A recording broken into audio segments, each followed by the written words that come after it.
It says I'm alive and well, and I feel very alive. It's a beautiful Sunday morning.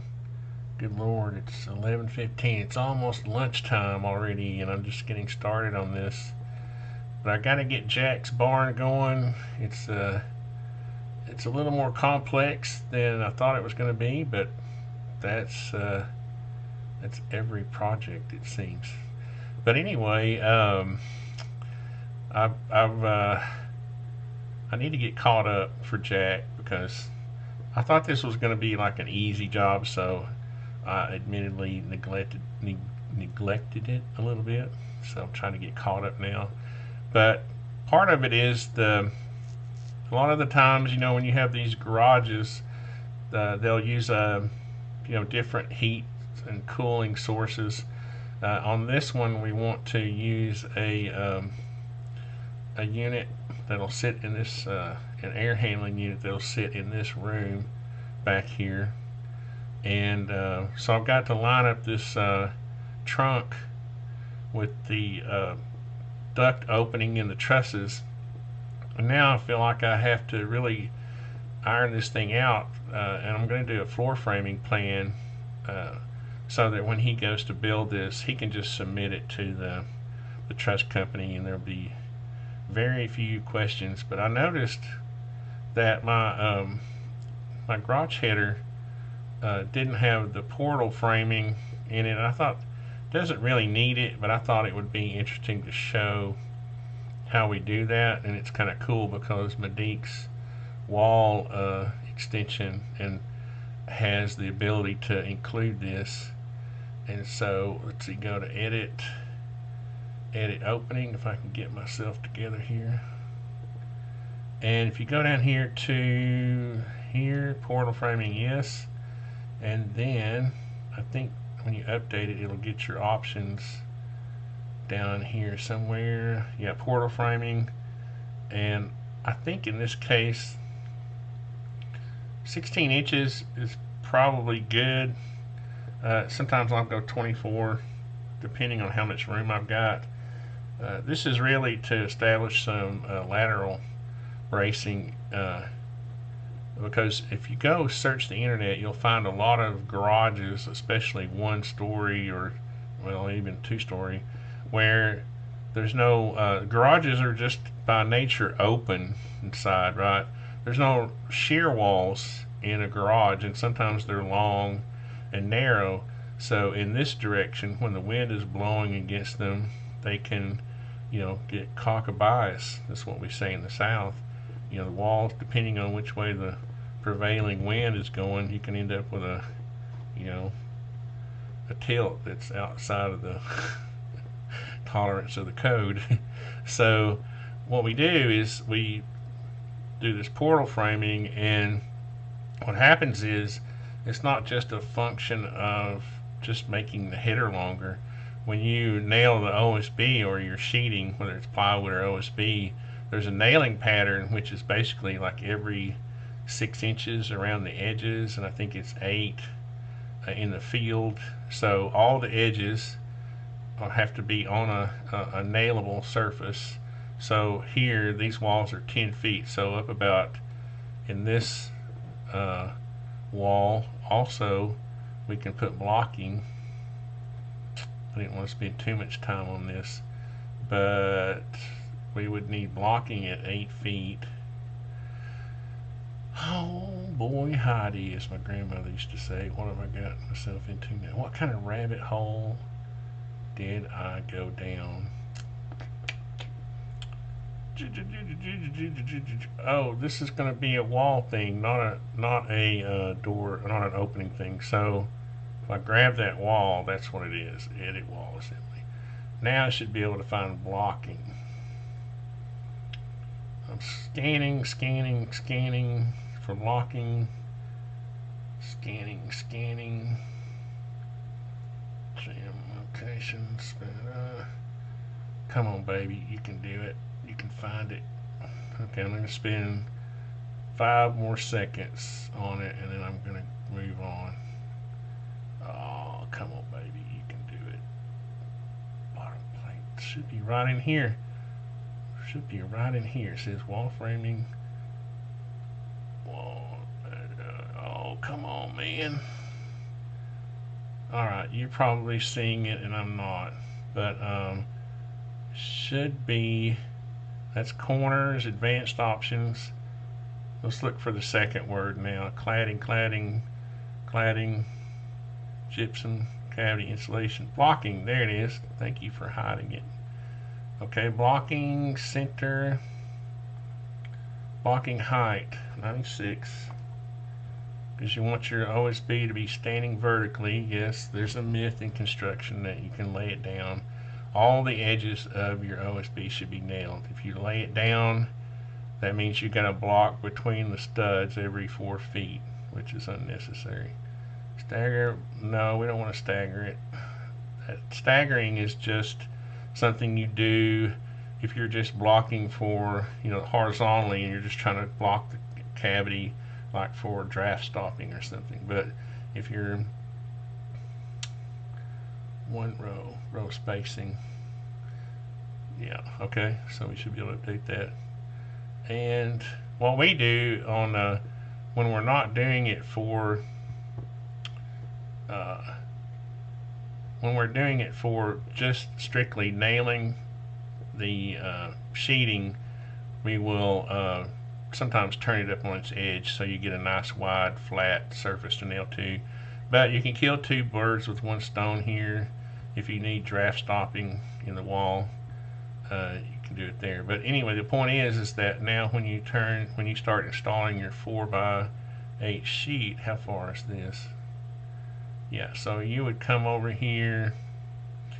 You would have a well, what I would do is lay these walls out to where, I guess the layout starts from this end. Yeah, this is the layout right here. That's 4 feet. And then you would typically go, let's see, where are we? 18, 20, let's see, 16. Yeah, so the next layout's going to be 20 feet right here. Get there. Yeah, 20 feet. So you'd have a piece here, and then you'd have a piece here. But this piece right here,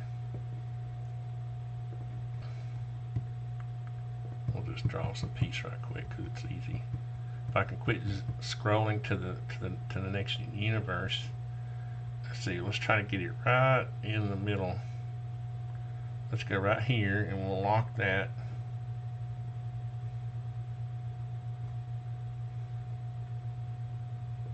Well, let's just put it right there, and we'll oh my God, please, Jesus, help me. It's Sunday, help me, Jesus.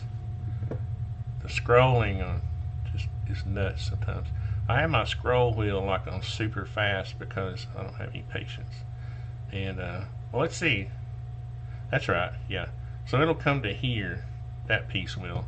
So the point is here is this would be the piece, well, both these pieces, you would have nails on the edges at 6 inches on center, and then in the field 8 inches.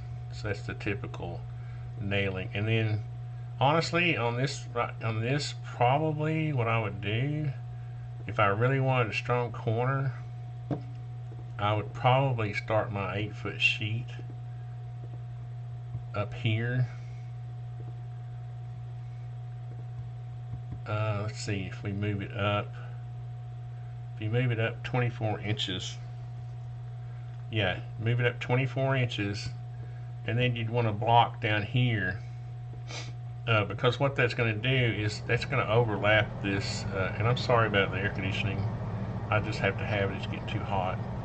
So this right here would allow you to overlap it, get that really good nailing pattern around the edges, and also, and it should be up over here,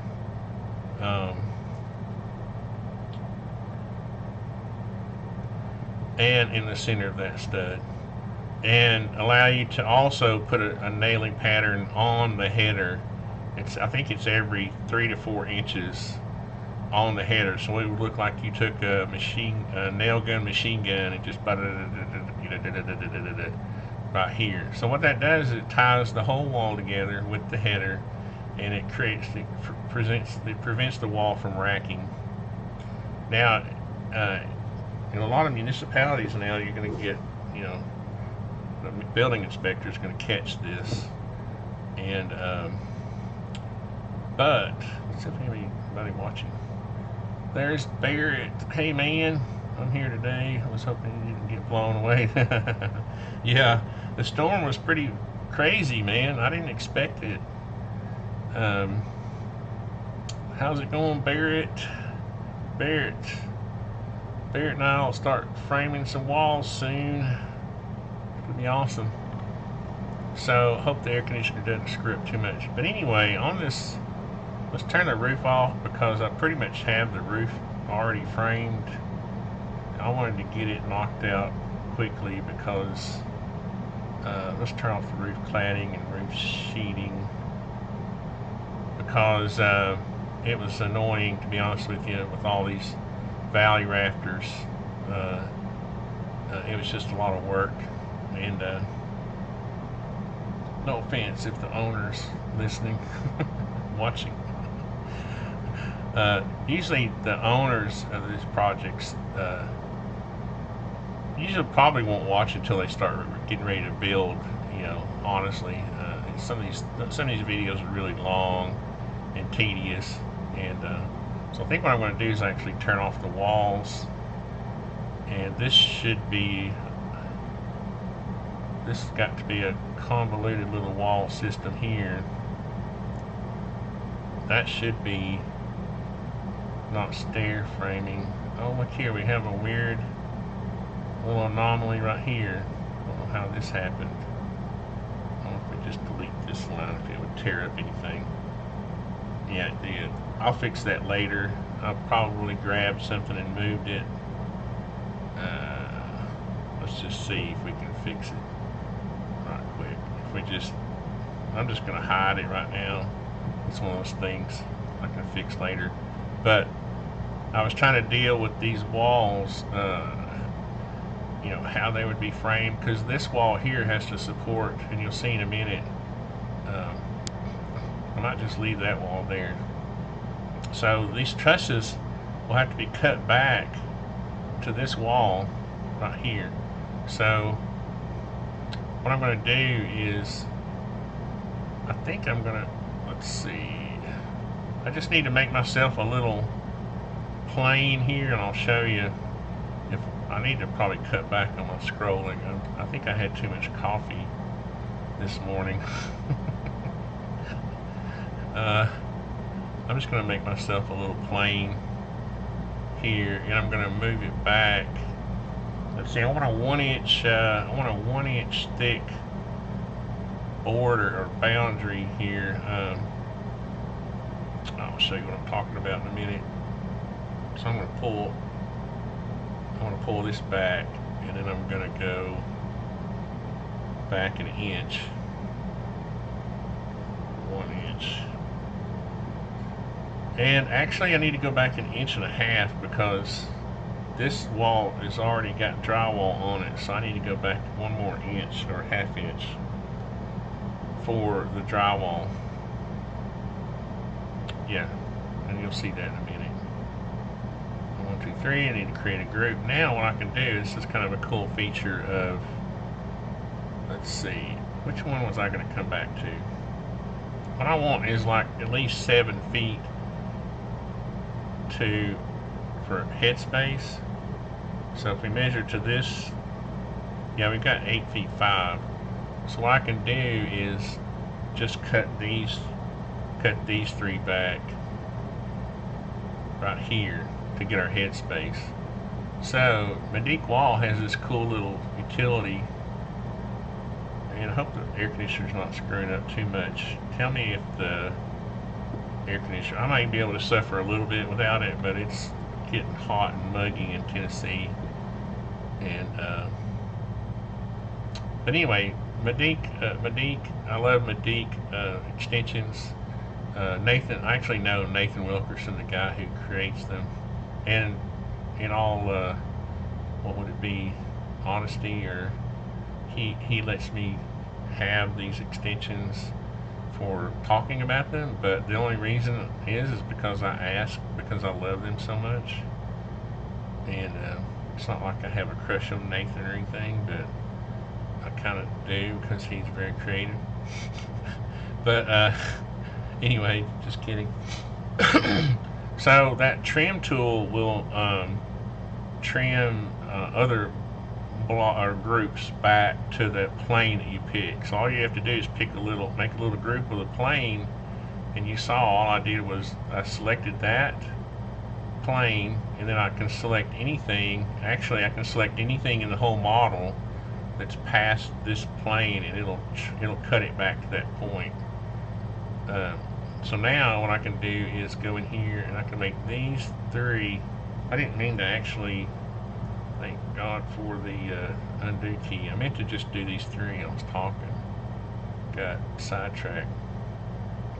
So I'm going to select that plane of that group and just grab the ends. Oh, I see what the problem is now. I made that one, those three unique. I need to make these three unique. They're all components, so if you edit one of them, they'll all change.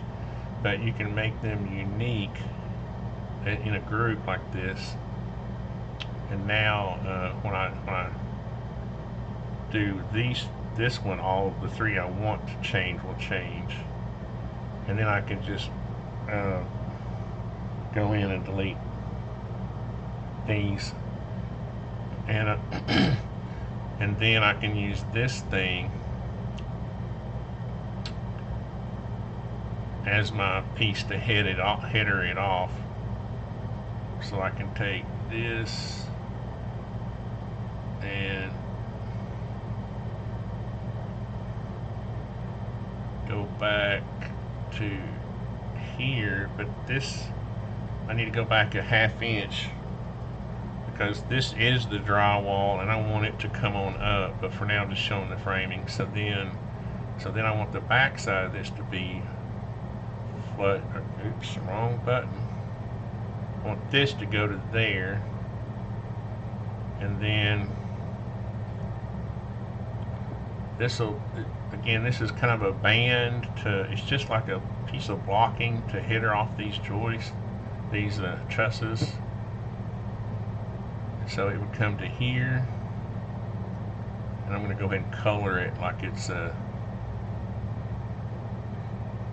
then it would actually all come all the way to here, but go back a ½ inch, 1/2. And when I turn off the walls, you'll see what I'm talking about. As a matter of fact, now that I've got that established, and I'm going to copy that and use it. First, I'm going to grab this color. If I go into my materials, I'm going to select this color, and I'm going to hit that. Well, I'm going to go into it and then do it because it works better that way. What is it? Why is it staying white? That's weird.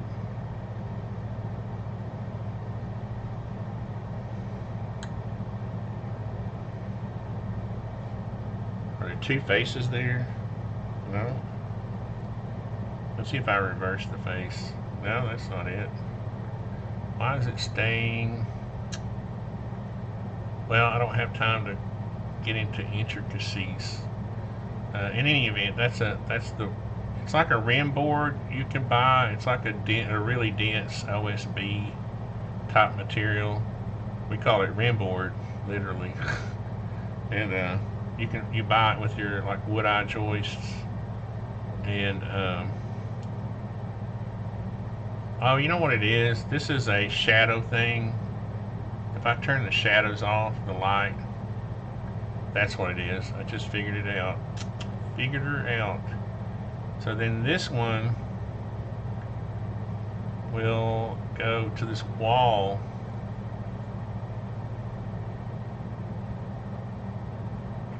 Let's see, that's not what I wanted to do. I'm supposed to select. This one will go to this wall 4 1/4, so it would be 4 3/4, 4.75. It would run into this wall a 1/2 inch because, again, and this wall actually won't be, this wall will not be, I'll fix this in a minute, you'll see what I'm talking about. That wall will not be 2 stories like, or 1.5 stories like that. I'll show you. It'll all become clear if you just bear with me. Alright, so now, why did these other trusses do that? I have to fix them. I don't know what's going on with them. I must have edited back a while back. So now if I turn off walls, oh, I need, this has to go into the wall. This needs to go into the wall scheme layer. Or do I still have? Let's put it in wall framing for right now. That'll get rid of it. What I'm trying to get to is the point where I can show you. And let's get rid of these stairs. Yeah, stair 3D. That should be in the floor. Stair 3D. There we go. Now we can start to see what's going on. This rim board is so thick you can literally use it to bound or border, and that's why I used it, because it'll be like this.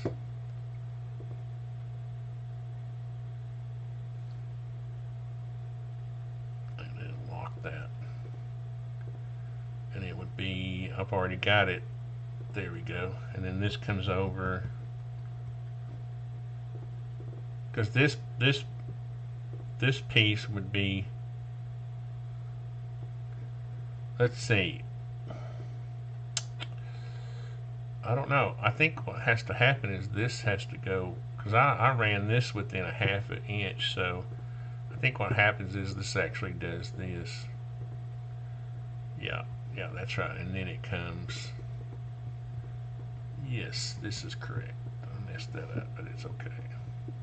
Now I probably would double it right here, so I'm going to show it doubled after I fix it.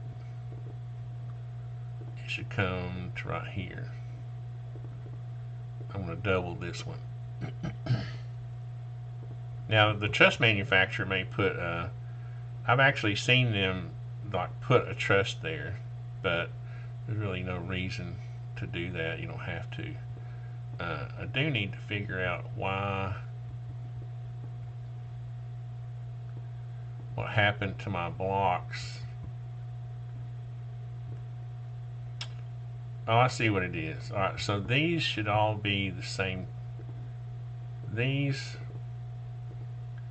yeah, those are all the same type. Or so if I bring this block back, somehow it got deleted when I was editing the other trusses. So this will be an easy fix.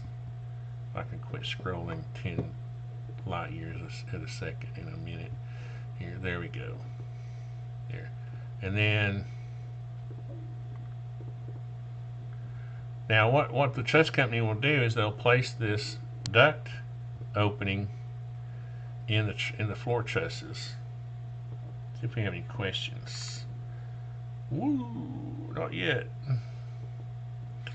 And this is kind of a weird situation, but I've actually verified this before with truss companies.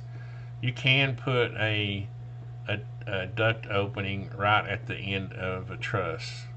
It's just a little bit different. I think they probably double this block up or do something with the top cord. That's not really, I don't get into that much detail. I'm trying to show the configuration of the floor system and show the layout, because the layout will determine how many trusses there are, and then the length of the trusses. And what I need to do there is turn on the wall framing and make sure that the trusses are the right length. Yeah, we want them to be lined up with the wall framing, because then the sheeting the wall will go right over the face of them, and that's why we don't need this band right here. Let's check out something though. If we come back a ½ inch here, these are wall framing lined up. Yeah, so you see, this is just, you know, when we turn on the walls, this is where I'm actually showing a finished wall here, and this would be set back, yeah, ½ inch. So this would all be drywalled. Now the only thing is, this wall would not be, I just discovered, this wall would not be hanging out like that. So we can fix it. Let's see, let's pull it back.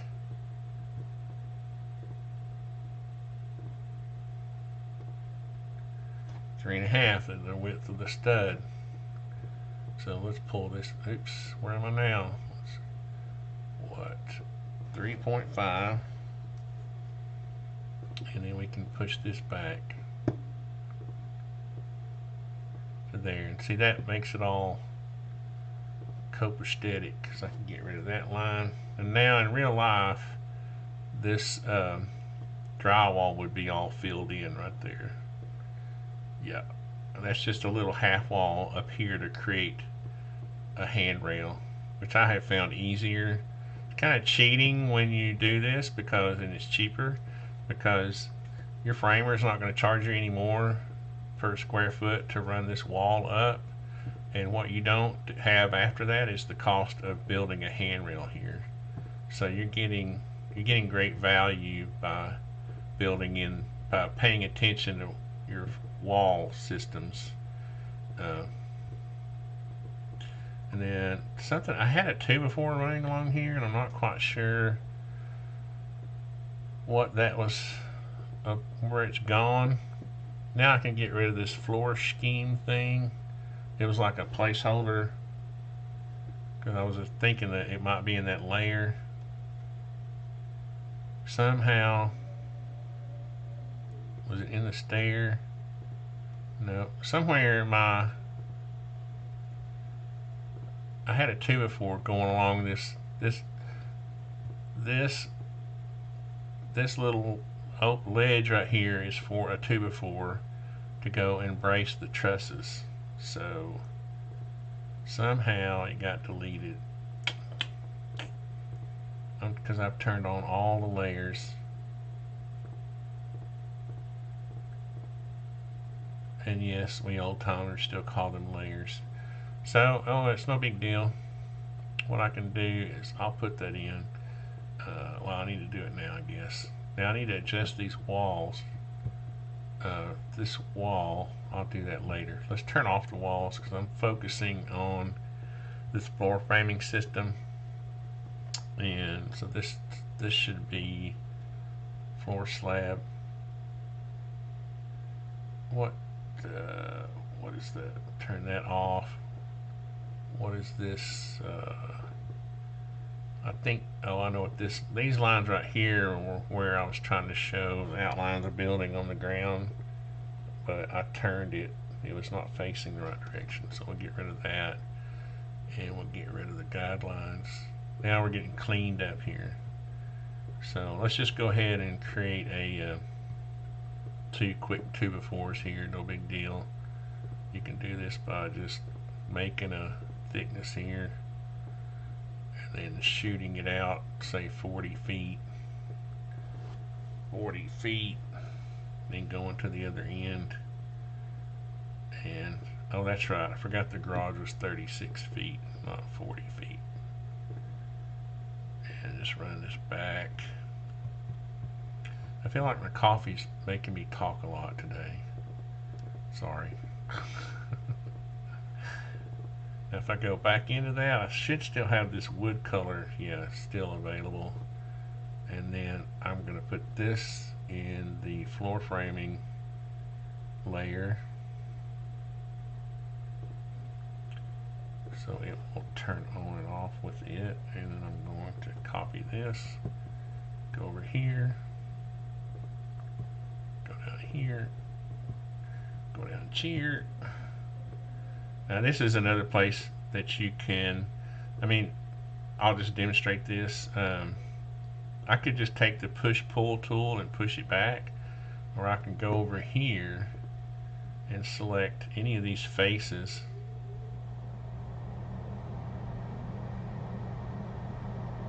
Like that. And I can just go out here to the end of this and boom, it'll go back to that face. You just have to have two groups. Like, you can't pick just a normal face, it has to be a group. Like this block was a group, so I knew it would work. And so there we go. Not sure why the end of my board is white, but I'm not going to worry about that. So now, if we start to look at this, let's put these things in layers. This should be, that's my water heater. I don't think I have anything for that, so let's put that in the floor folder, and we'll just create a tag for plumbing fixtures. Plumbing fix, man. If you want to get your plumbing fix for today. I'll go back up here and go to P's, plumbing fix, and I'll turn it off. And then I haven't decided whether I want to turn off this HVAC. What I may do is just put some dashed lines. Yeah, let's do that. Let's we don't have an HVAC yet, do we? So in the floor folder, the reason I use the floor folder or the wall, actually, I meant to put vertical things in the wall folder. Yeah, so I can keep up with them in my head. So if I go into this and create HVAC, and then just put a little indicator that it's 3D and not 2D, then I can assign it to that layer, HVAC 3D, and it'll turn it off because the wall folder is turned off. But before I do that, let's create a dashed line, and we can do this just by making a rectangle and making a group out of it.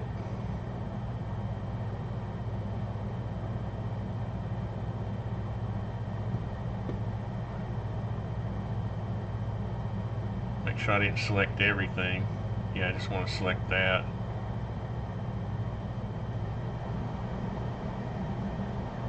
And I can turn off the HVAC, and then I can go into that group and get rid of this face and go back out, and then I can assign this to floor dashed. I have a floor dashed layer.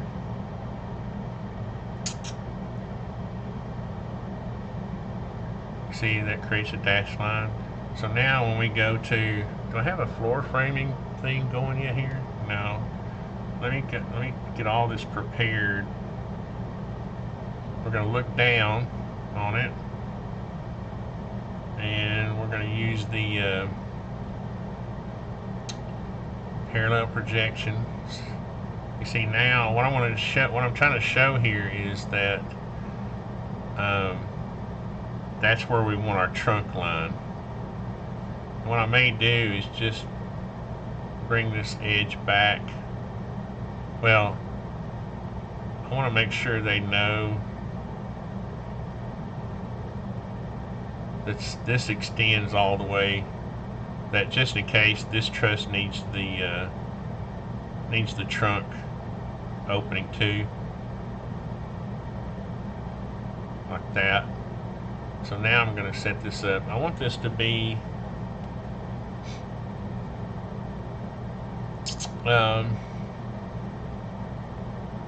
thought I had rotated this. I'm not going to worry about it right now, but on these scenes, what I'm going to do is, over here is where your scenes are. I'm going to slide this in after, well, I'm going to just say create one, and then it's going to be floor framing plan. This is how we set up our views for the sheets in layout. Floor framing plan, and then I'm going to move it to in front of the elevations. I like to keep these views kind of in the order of the sheets. And then we're going to go ahead and just save this, update, and that way I can go to, I can go to the work view and then go back to the floor framing view as I need to. Alright, so, and so let's look at this. I'm pretty happy. There's no toilets. The other thing I like to do is, if there's toilets up here, I'll play around with the layout of these trusses. What is this thing over here? We got an anomaly here. What is this thing?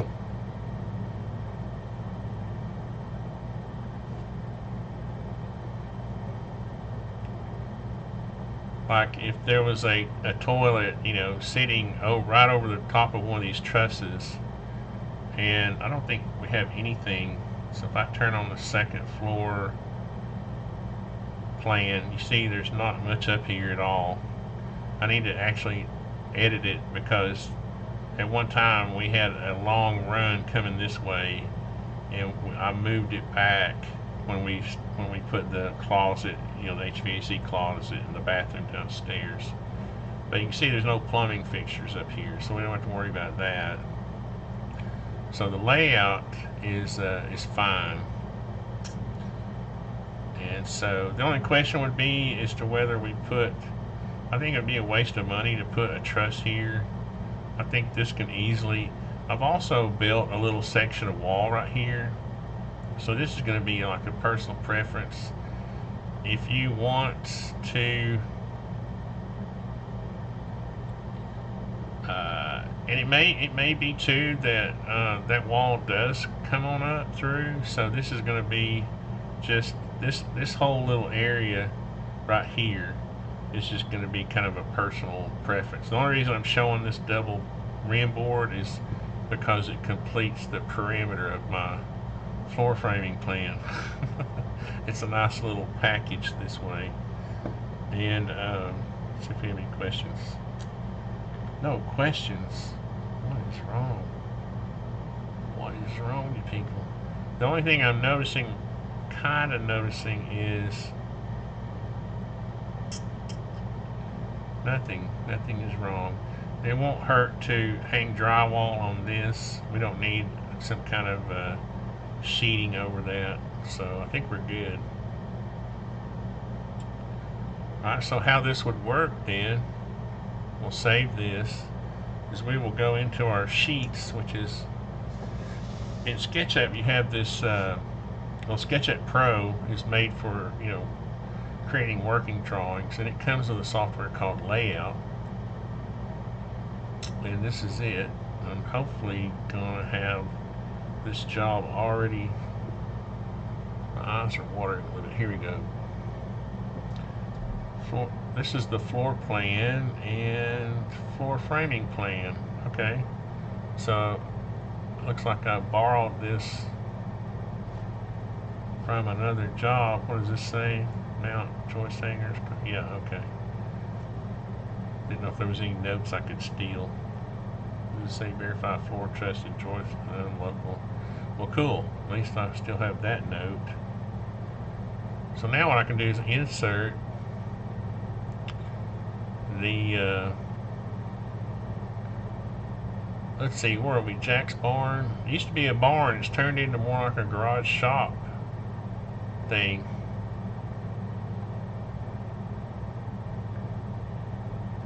It should open it. Yeah, the last view. And what I'm going to actually do, I think I'm going to rotate this on the page like this, just because I think it fits better. Now I'm going to check the scale of it. It should be 1/4 inch equals a foot.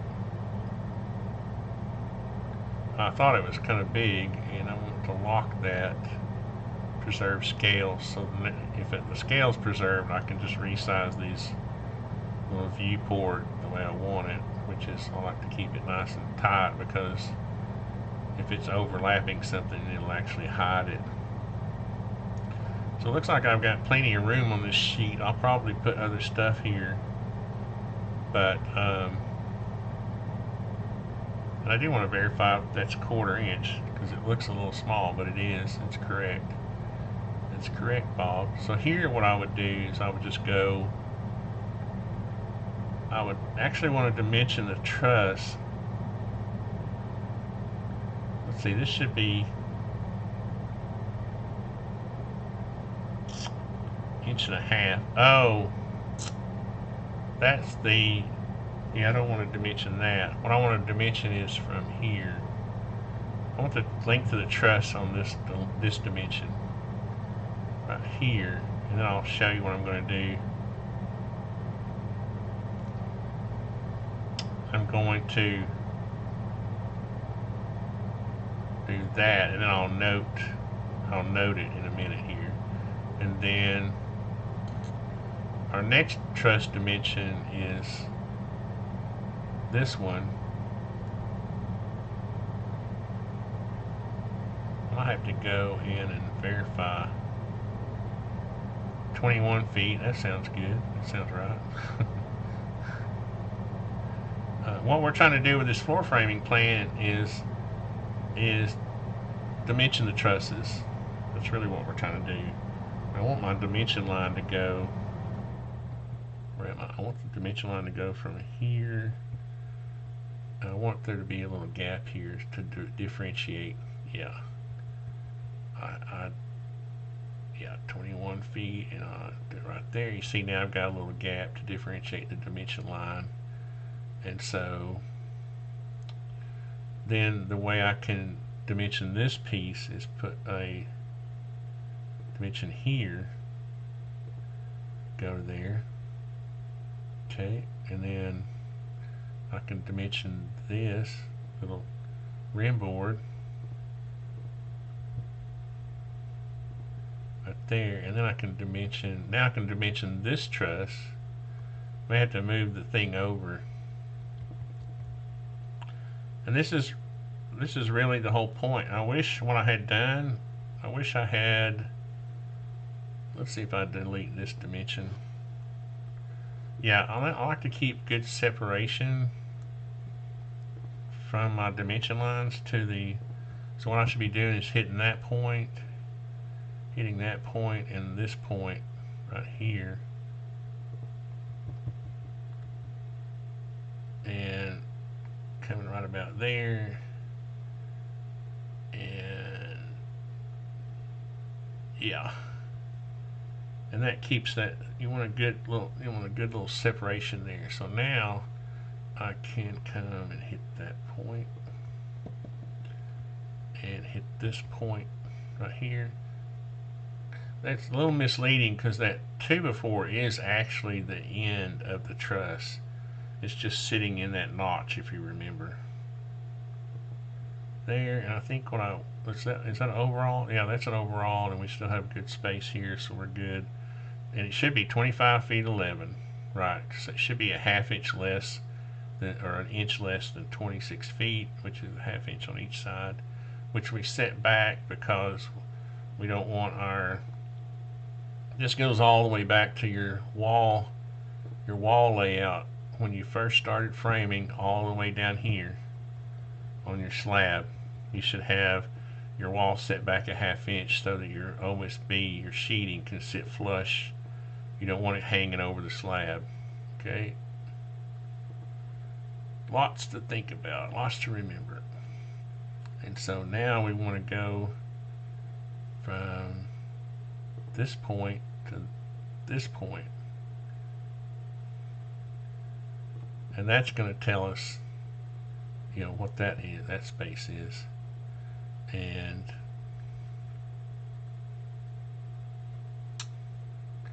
I think what I'm going to put here is, I may call this truss 1 length truss, or truss 1, 2, 3. I may call this truss 3 length, because and to do that you want to leave those 2 little brackets, because that is the automated feature of the dimensions. So you want to go truss 3,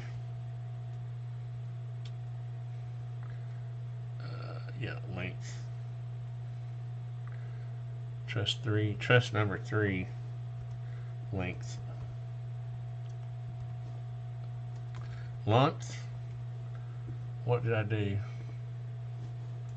I can't type. I got my keyboard on my laptop folded over, so I can't see the keyboard. I'm just guessing. And normally what I'll do is I'll make this a little smaller, this, just to keep it neat looking. So I'll go to text and I'll make it like 10, so it doesn't dominate, it doesn't take up so much room. But I do want to copy that, and then I'm going to go to this. This will be truss 2 length, because the whole point of this drawing is to communicate with the truss manufacturer. We're not.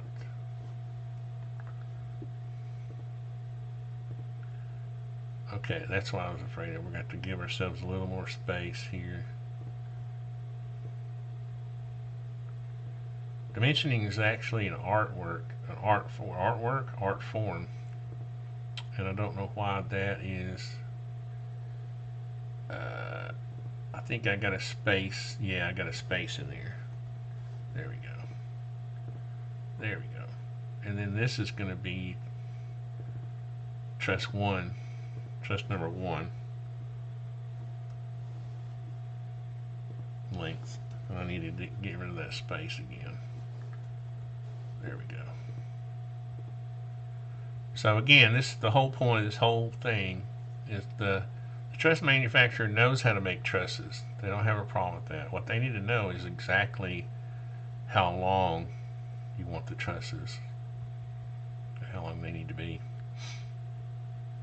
And so now we can put a dimension this way. For this will give them an idea of that, even though this is not a critical, this actual dimension is not critical. It's just a neat way to keep your dimensioning kind of consistent.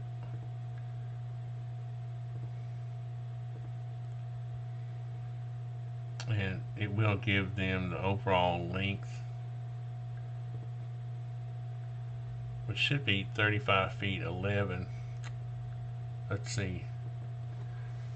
Let's go back to our plan and see how long this.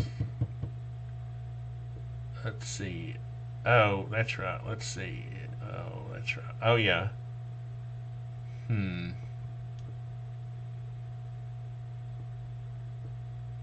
Where am I? I'm over here. What did I do here? Okay, so I stopped this one.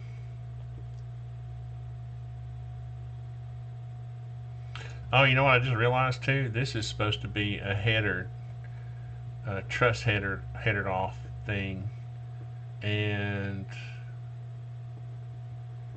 yeah, what I'll have to do is adjust these walls. I want this wall to come down and sit on top of this wall, and instead of sitting on top of the trusses.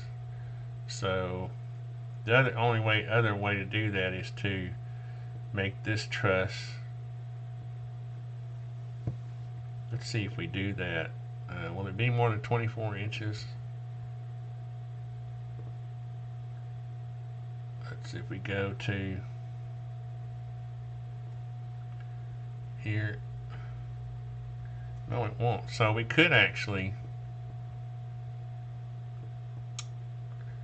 I think I already screwed this up where this is. Yeah, this. I don't have a floor assembly thing I can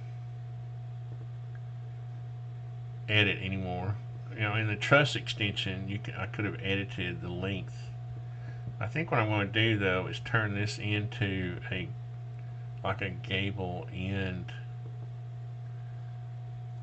truss. And what they would do when they do that is it would just have studs in it. It wouldn't have these webbing, because it would literally look like it had studs. A continuation of studs. This will allow. I think this is probably the best thing to do.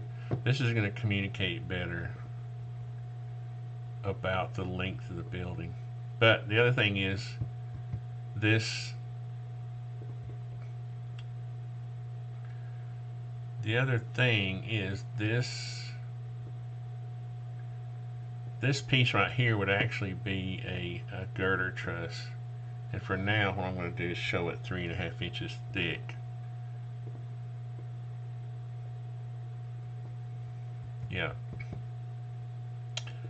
And I just have to edit the stairs to come back to that point, which I'll do later. So then this, no, or did I add a rather? I gotta look at that. That 3D stair needs to be edited. It's no big deal for right now. So now if we go back to our floor framing plan, now what's going to happen is the length of these trusses is going to represent the length of the building. Which really, there's a lot going on, when you're trying to communicate how to build a building. You want to keep your system simple and easy to communicate. So if you have all these weird dimensions, it's just going to create controversy. It's going to create confusion, possibly. So we're going to save this, and when we go back to layout, then this will update. All I have to do is go in here and update, and you see that just by dimensioning this drawing, I knew that the floor trusses were not correct. It should be 35 feet 11, because again, that gives you a 1/2 inch on either end for the sheeting to run up past and be able to box in that whole band.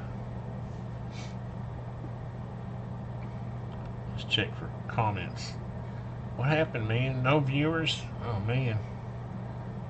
I guess long, boring. It's a long and boring road to your heart. Let's see.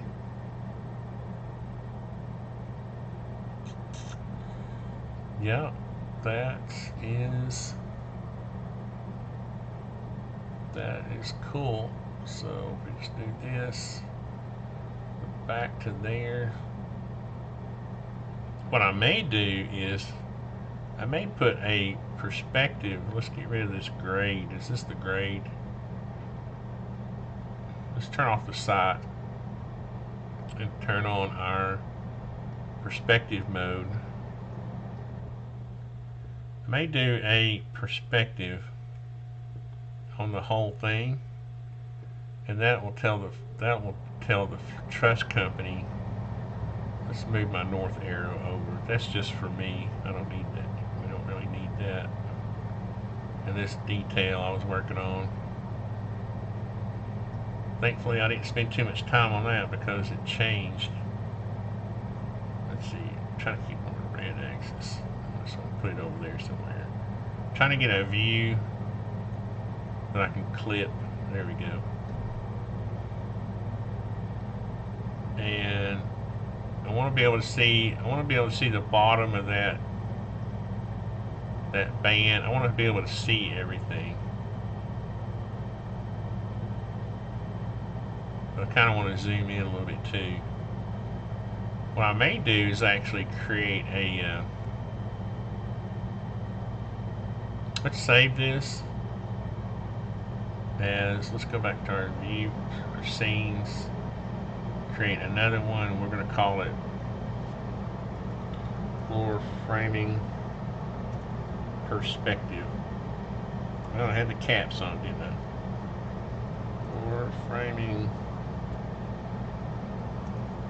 perspective. And I can't type because I can't see the keyboard.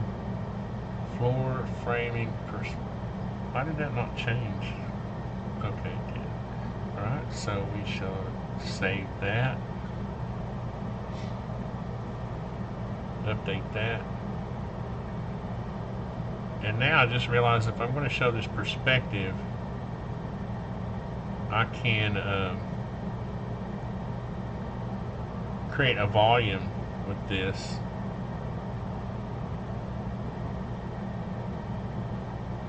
Let's see. Oops. I'm going to get rid of this line. I don't know how this, I hope this isn't going to make the dash lines read wrong. But I'm going to go down 12 inches, which I think I allowed for. Yeah. Then I'm actually going to go in here and get rid of the faces. Because all I want is that, yeah, that's what I want. I just want the outline of the duct. We're going to get graphic, baby. Then I can go back to my perspective. You see now it kind of gives the, you know, kind of outlines the duct going through there. It doesn't look dimensional though. I wonder if I should.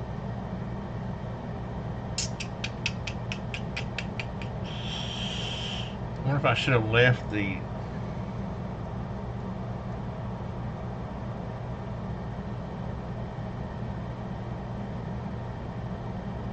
If I leave that, well, the dash lines will show up, but this will give it a volume too.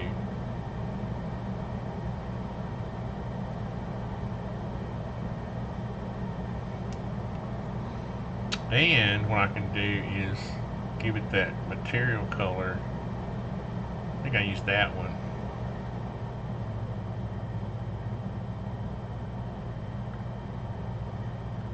But I made it lighter.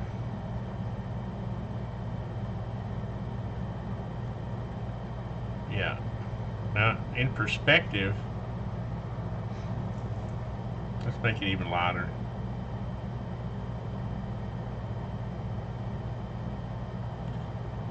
In perspective, it'll look like that, but in plan, yeah, it'll look like that. Let's make it even. How light can we make it and it still show up?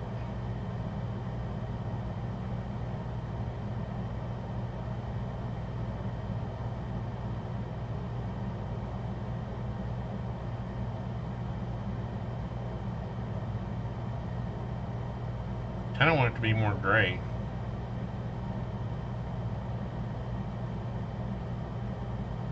Anyway, I can play around with that.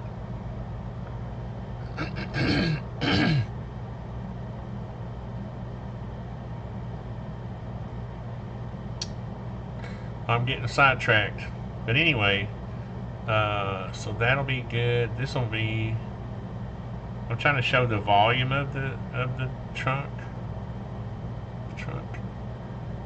Okay, update, save. I'm doing this for two reasons. Let's save that. Update. Just cutting off this corner down here. Save. I'm doing that for two reasons. Is because I've got plenty of sheet here, and there's no reason not to give more information if I have all this sheet room left over. So then the other thing I want to do is put this on hybrid. You'll see the lines get darker.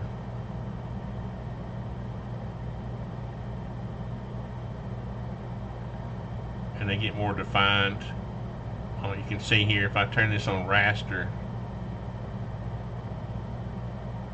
it'll go to a sort of a rastery image. If I go to hybrid, you can't really tell because the lines are stacked on top of each other. But now I can copy this, copy that, Roger. Bring it over here. Put this over here.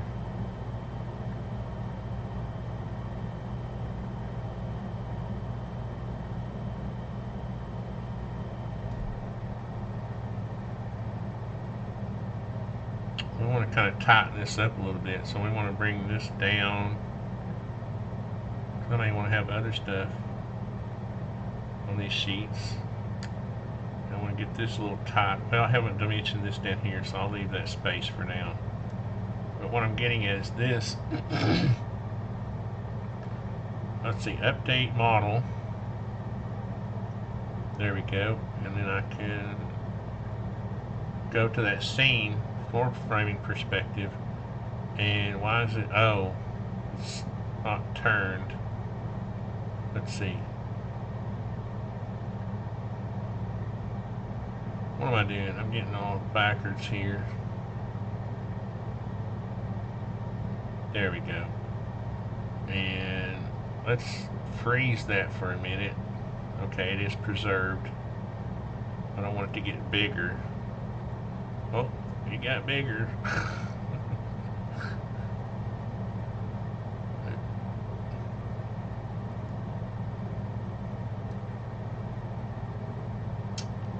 And we don't want it to get too much bigger than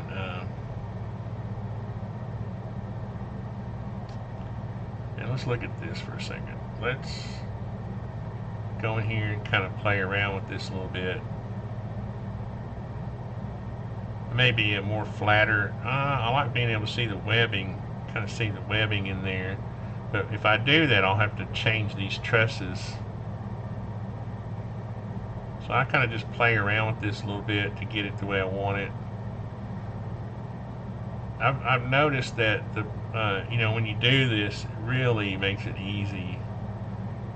You know, you got to realize that people who are designing the floor trusses are looking at these things every day, and you just really want to communicate fast with them. You just want to be, this is what we're doing, this is why we're doing it, you know. There you go. And so now they can see the ductwork, why I need the ductwork there. They can see that the duct opening needs to be put into these two trusses right here. And they can see what these dimensions mean. They can see what that 1.5 inches is. That it's just the bracing on the trusses. And so let's go back now. And I guess I need to go ahead and fix that end. It shouldn't take long. We'll go around here and we'll make this one unique. I want to change my other trusses.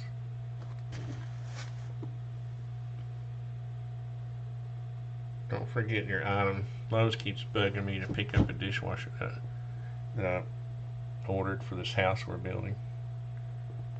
I'm going to keep one of these blocks but get rid of the rest of them. And I'm going to come over. Let's turn on our walls for a second. Because I want to show. Well, they'll. Oops, that's the floor framing. Let's turn on our wall for a second. They'll put these on 2-foot centers from here, but let's just see how well that's gonna. Yeah, what we can do is I'm just gonna. This is one thing that's hard to control, so you just need to get it.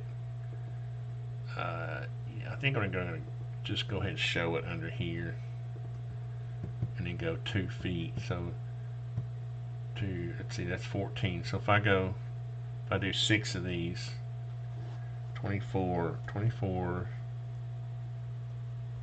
times 6.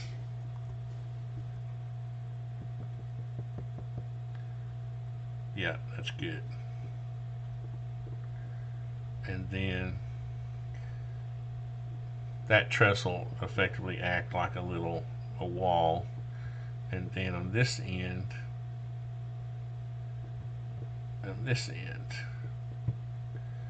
which end did the layout start from? The layout's we'll start the layout from the same end. So we want this truss to be unique. And we want to get rid of, my laptop gets hot.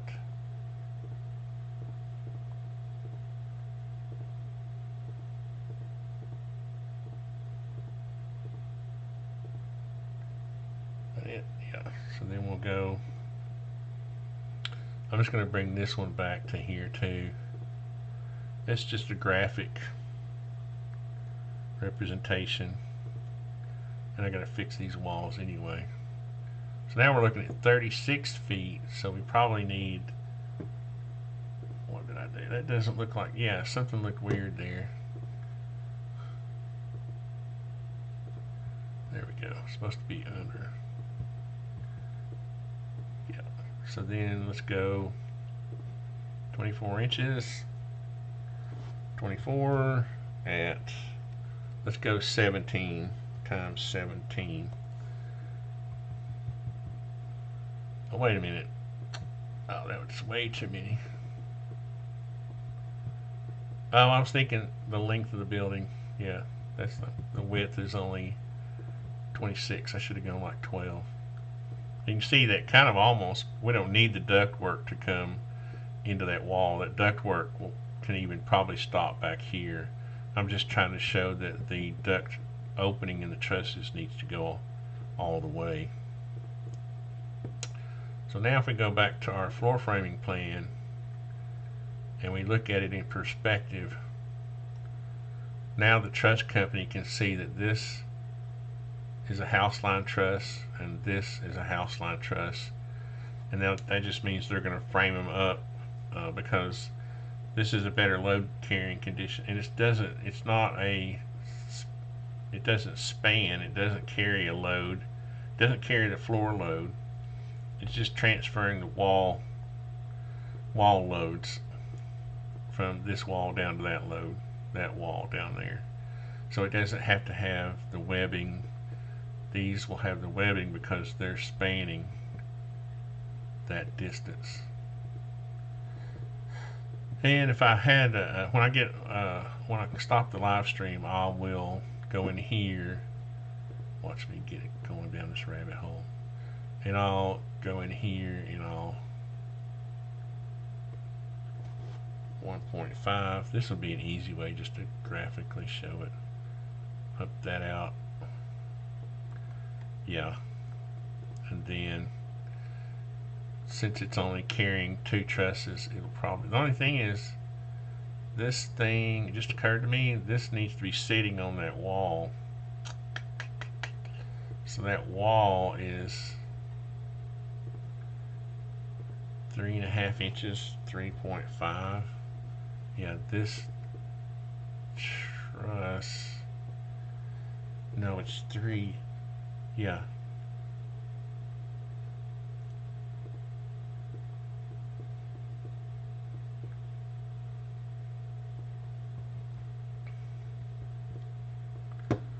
Let's see what's going on here.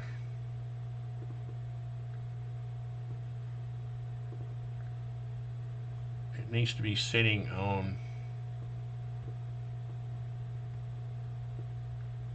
if that's correct, and then it would have, you know, blocks. I'll do that part, but the length of it is important because it needs to be sitting,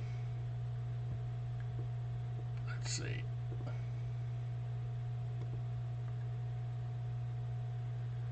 yeah, 4 feet. So if you go past the drywall, if you go past it, it'll be 4 feet framed opening, and then it'll be so So from there, it would be 4 inches. From here, this would be 4. Yeah, and then you'd have a half inch of drywall. It'd be easier if I was showing this wall framed, and I will eventually. So then if I go back to my floor framing plan,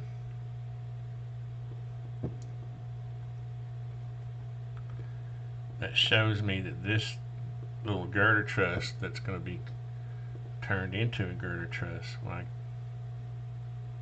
needs to extend to here to sit on top of that wall.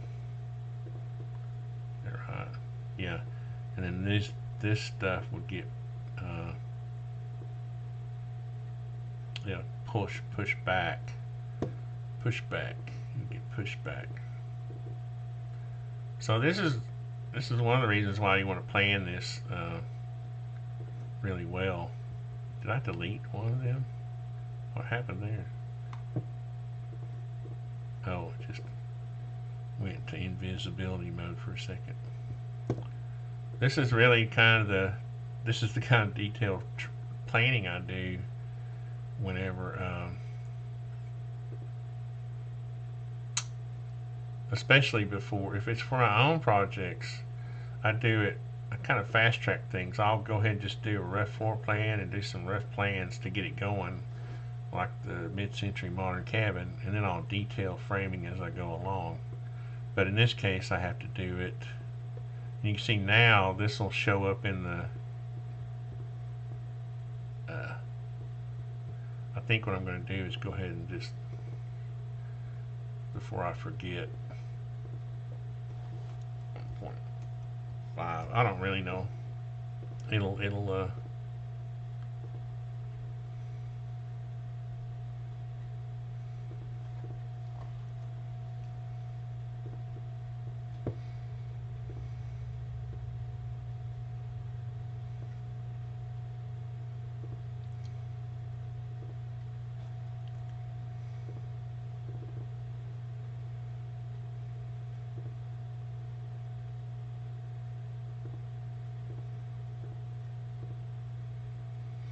yeah, it'll take a little time. I need to go in, and I'll have to put some webbing in here and all that. But the main thing is that this is dimensionally correct, because now I can go back to my floor framing plan and I can update this. Save. Let me make sure. Update. Save. That's the proper sequence. And go to, what is this?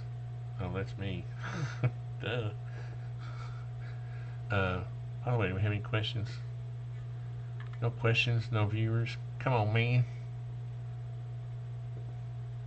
It's okay. I can take it. That means, oh, this needs to be updated.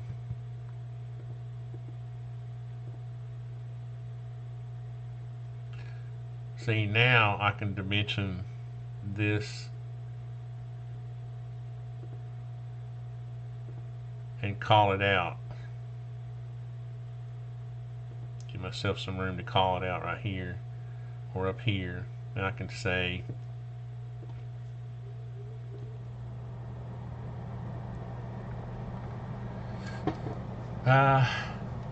girder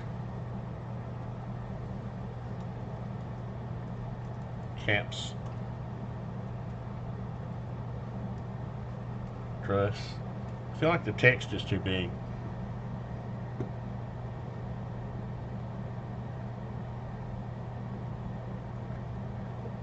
What is it? Oh God, yeah. Should be like 12. I guess it was 12. Well, I was doing 16. Okay. I guess that's not too big. Is that really 12? What's 10?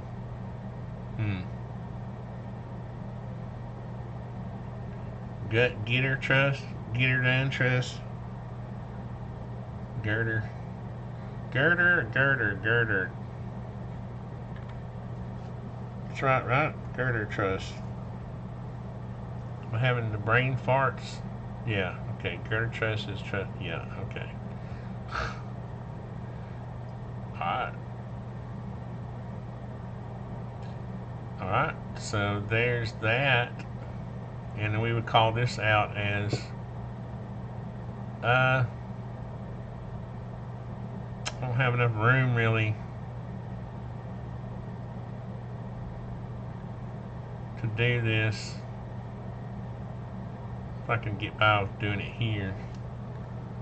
We'll call this double rim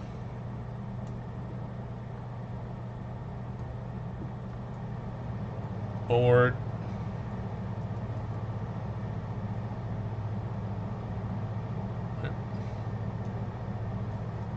What now? Or wall framing.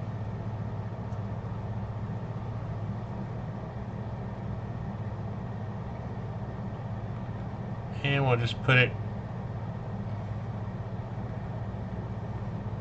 since I've got some space here, I want to, let's turn it into that, and then we'll check and see. You just don't want you want your letters legible. I think that's okay. And since we have a note right here, we can go here and say, kind of make it line up. This would be HVAC trunk.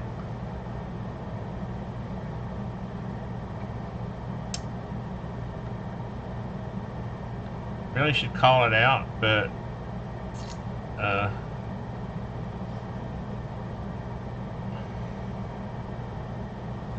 24-inch wide HVAC trunk. And give it that, and we'll pull it back here where it's even with this other text, and hopefully it reads okay. I think it will. At least make them ask me questions. Hey, what does that say? What does that mean? I think that reads okay. Sometimes you can change the size of it and make it read better. Right, so that's that. And so here what we would do is, I think I checked the 18-inch. I don't think I'm going to call out the size. I think what I'm going to do is, because I checked the spans and it's fine, but that's typically something we don't do. So I'm going to start here, and what you do is you just go about halfway and say 4 trusses at 24 inches on center. Did I do them at 24 or 19.2?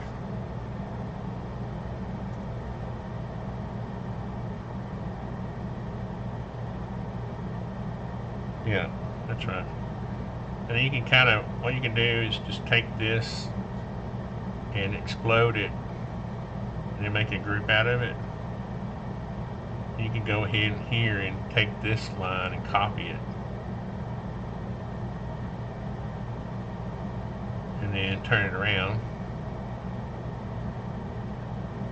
Do a 180, man. Put it back here. I didn't get it quite exactly the right length, but close enough for government work. Well, we'll try a little harder. We'll pull it back a little bit, just for the fun of it. Let's get that. Let's move the O to right there. Yeah, that works good.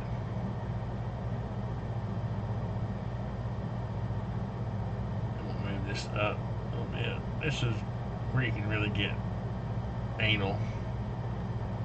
Then bring this back. But again, you know what you're trying to do is communicate something, so it's not that anal to go in and make your text read well. Oh look, I didn't go far. Oh man, was I in the middle before? I didn't go. There we go. This is how we kind of note the layout. We put this arrow from end to end saying that these floor trusses at 24 inches on center. Okay, now we can kind of, I don't know, it's not too smart to, well, I don't know, it probably won't hurt to come over here and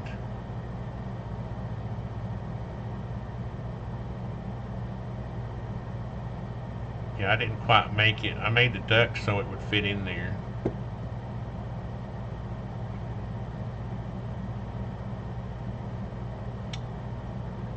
Text, or let's see, dimension style, Tony, get with the program here.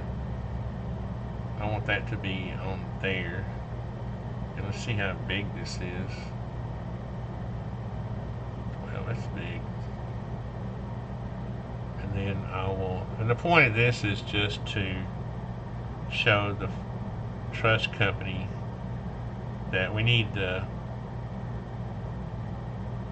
we want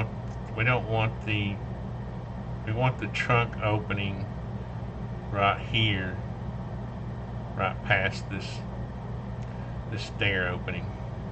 And I just gave it a little room there in case they wanted to double that. So I'm sure that this will all come out in the questioning. Usually what I'll do is I'll get a call from the truss company, like, what the hell were you thinking? Oops, I cussed, didn't I? And at that point I'll say, this is what we're trying to do, boys. There's another concept in architecture where you shouldn't dimension something twice, but I want to at least show one, you know, one dimension down here. So we wouldn't normally show, well, back in the days of hand drawings, you wouldn't show it twice, because if you went and erased that dimension and corrected it, that meant that you had to find the other, you know, there's a chance that you wouldn't go and correct the other one that was the same dimension. But with today's, you know, CAD systems, they kind of update themselves. Yeah, these dimensions are associative, so if I change any of the length of these members, it'll all update. And what's going on here, this is not lined up like that. There you go. So what other kind of information do we need to give them? Pretty good. I think all I'll do is point out that well, over here, I think this will give me a way to notate this a little bit. I'll say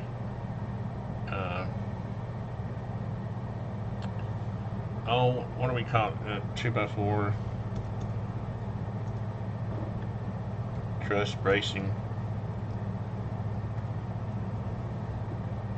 And this will just give me a way to note this a little bit.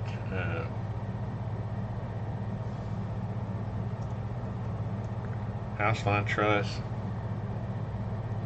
You know, this drawing wouldn't look very official if I didn't put some notes over here. So this is going to be double rim board.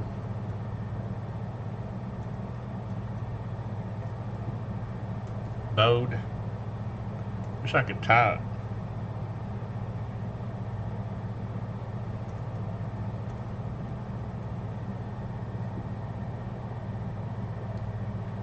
We just want to give, that's just that little optional area right there. That's a little, sometimes my framer will, Paco, he'll frame a little wall there, which is no big deal, you know. I probably would show it that way on any other job. Let's see here, I want this to be a house line truss too.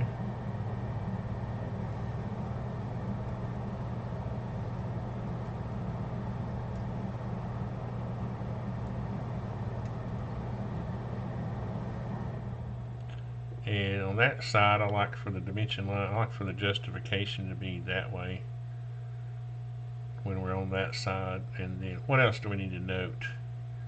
Let's come over here and say, get it kind of lined up with this one. HVAC trunk.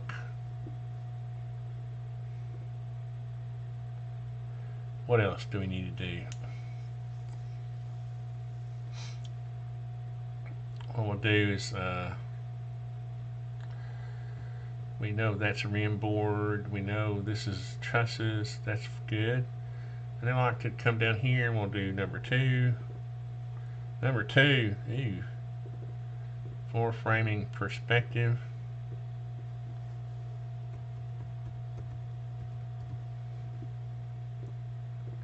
I'll have to extend that out a little bit. And I like to still have PTSDs from the lady that taught me CAD standards 30 years ago. She's like, run your title block lines all the way out to the end of the work, or you're fired. No scale, not to scale. I start to put NA. Not applicable. Over here, what really should happen is this gets dropped down, this comes back to here. What you try to do is line it up with the end of the actual work and let the dimensions hang over. Bring this down to where it kind of lines up with that. All this has a meaning, man. Be surprised. There's a whole art form to this on how you label your drawings. I mean, it's funny. It's actually awesome though. Architecture is awesome. I'm just a draftsman though. I'm not an architect, so can't claim. Now, one thing that's odd to me is I fixed this title block. Oh no, I didn't. That's right, this was another job. This is going to be Jack's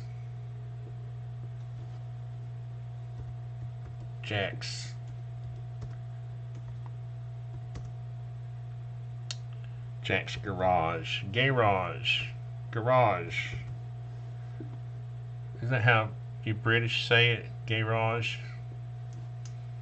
Northern Minnesota. How do you spell Minnesota? Is that how you spell it? Minnisota. Yeah, Minnesota. Okay, so I'm not the perfect speller. You know, I knew it looked wrong. That's why I checked it.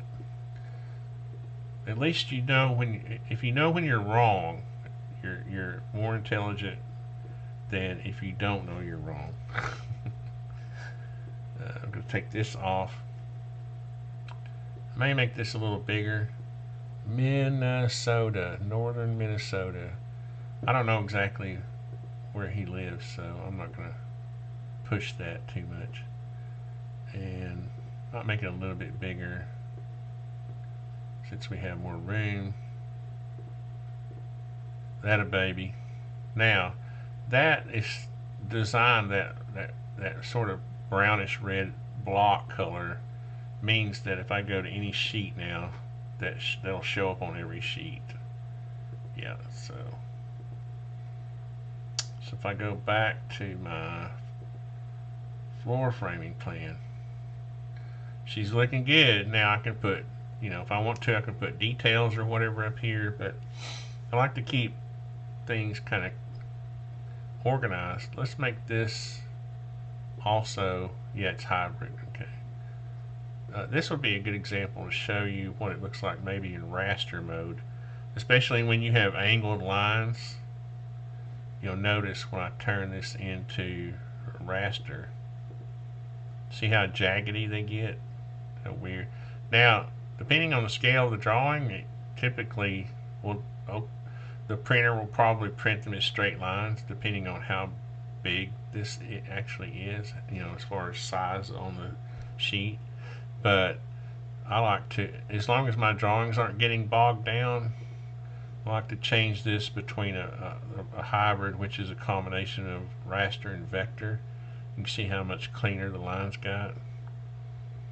So as long as if you turn it to vector, you're really going to get into some issues with bogging down with SketchUp, because it just costs you more memory to do that.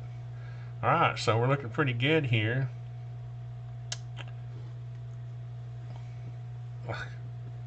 Skeeter time. Now, this note's for the contractor or the owner, just to verify the truss. And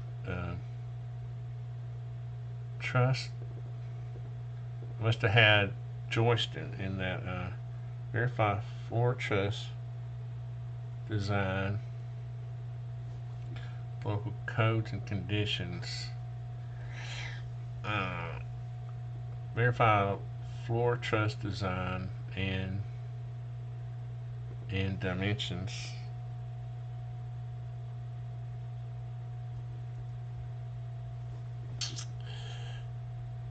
Really what I want to say is with this was for another job, obviously,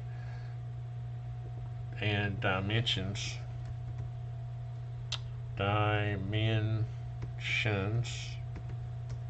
with floor truss manufacturer, with truss manufacturer.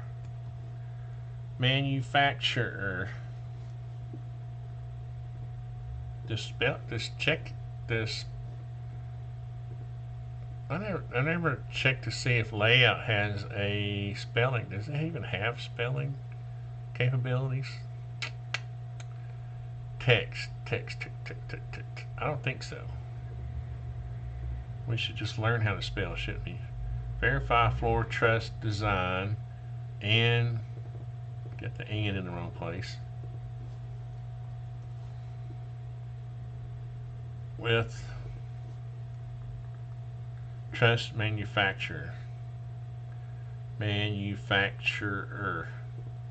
Okay, it's embarrassing when I send out drawings with bad spelling. Okay, so that's a good sheet. That's a good sheet for the floor framing plan. That communicates just about everything you need to know. One of the things I wanted to do with this video is to show, and hardly anybody ever does this, is how you go from framing, or modeling to construction documents. I rarely see this in SketchUp videos, and it's one of the goals I have, is to try to incorporate. This is what we contractors, because I'm a design and build contractor, right? So I build things too. This is the kind of information we need. We more than just a pretty picture of the project. Now, what you might see here is if I want to use this space up here on a more complicated truss floor truss system, I might have elevations of the trusses with these openings dimensioned, but this is pretty simple. It's pretty straightforward. I can show everything in the plan in this perspective, and Skeeter got zapped in the bug zapper. I have a little indoor bug zapper. Tiny Shack's not as tight as you would think it should be. So anyway, we'll go back here. Do we have any other questions, comments? People are just not watching today. It's okay. I'm working here. So we go back to our working view here.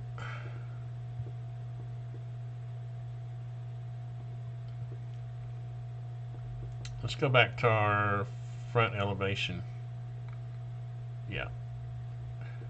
Let's see. This is, I've got to turn, he wanted this window here to be like this one. So let's go and make this a double. Let's go make it, let me check and see how wide I made this one. 6'6". So let me go to here, edit opening, and width, we'll make it 66, and see how that looks. Oh, I'm gonna make it double hung,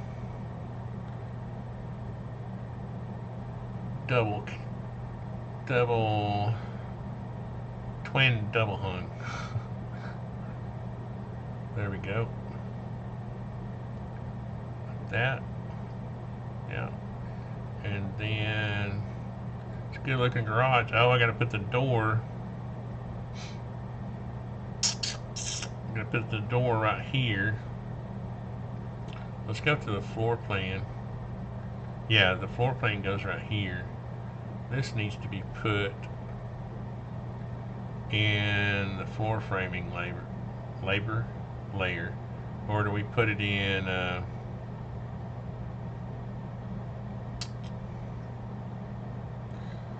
yeah, because I want it to show up with my floor trusses. Well, let's put it in the floor truss, and this and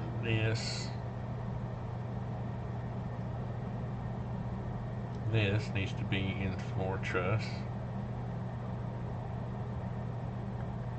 Floor truss. Now let's go back to our this, and I'm going to put a 4'6", and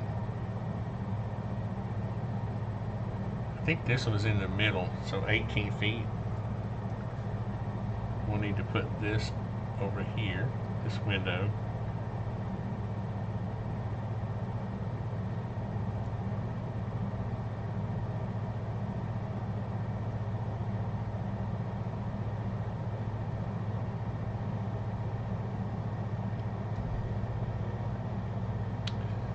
And I think what we were going to do, I can't remember exactly, I think we were going to put a window, we're going to line this one up with the center of that one, kind of at the bottom of the stair. I think that's, I remember that's what we were going to do. And so what we want to do here is move this to here so I can see where that goes. And then you can go back to your elevation, see, and you'll have your guidelines there. I gotta move this one over. I love this Medique wall extension. All these Medique extensions are awesome because I can just go in here and move opening like that, and then I can go in here and put the door in.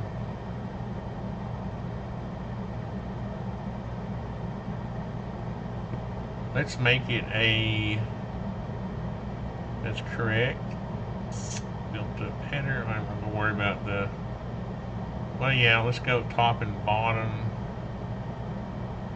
2 2x10s. I forgot this is going to show up in the framing. Install door, yes. Let's update that. Let's go down here to the top of door. Let's do half glass. Is there one with half glass and barn door on the bottom? No, that's good. That's good enough. And then we'll put it right here. And the swing is right. Got lucky there. No, it's not. Let's see. It should be swinging the other way. Yeah. That's what's so nice about setting up these views. I can just pop back and forth from 2D mode to 3D mode. This should be a left-hand in-swing. Left-hand in-swing. Wait a minute. I'm sorry, right hand. Yeah, if you're standing with your back to the hinges, it's which side. You put your back to the hinges, and then if your door goes that way, it's right hand. If you go this way, it's left hand. It's the easiest way to do it. Always put your back to the hinges. So if you stand in the jamb with your back, which way does this door swing? And I'm stuck in the soffit. That's the best way I know to remember door swings. After you do so many of them, it'll become second hand. It'll become really easy. And that's just a representation of the door. I wish we had a better looking half glass door than that, but because it'll have a lot of the nicer looking ones will have the rails and stiles that go all the way around on that. We could go in and do it if we want to. We'll just come down, it's 4.5. And at the bottom it's 9. I've built doors before, so I know, man. I know what these dimensions are. Then you'd have a little panel right here, just like that, and that's all you really have to do. We'll show it setting in a 1/2 inch. Oops.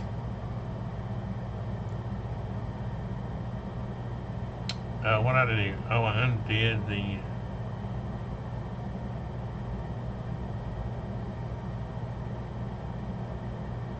just to give it a little depth. Now we can't update that door, because if we do, all that stuff will go away. You see, that's just a nicer looking door. It'll stay that way until if I update the door. So if I were even if I update this wall, yeah, we don't want to do that. Everything in the wall gets updated. Now I can go in there and I can say, I can take that door and make it like a custom piece, and it won't do that, but I'm not going to worry about it right now. It's just a little bit better looking door, and the cooler ones will have an X, like for barns. So there's all kinds of different doors you can buy. Obviously, nobody's commenting, man. What's wrong with people? So now what I'll do is I'll set up these views, and I kind of forgot. This is the front elevation. And forget, I just and normally what I do is this grade is not like this. Won't be this big. It's just a way to kind of show the ground. It's not really. Oh, it's got to come out here. It's not really that critical. You just want to kind of show something that symbolizes the ground, the grade, which he has a pretty flat grade, pretty.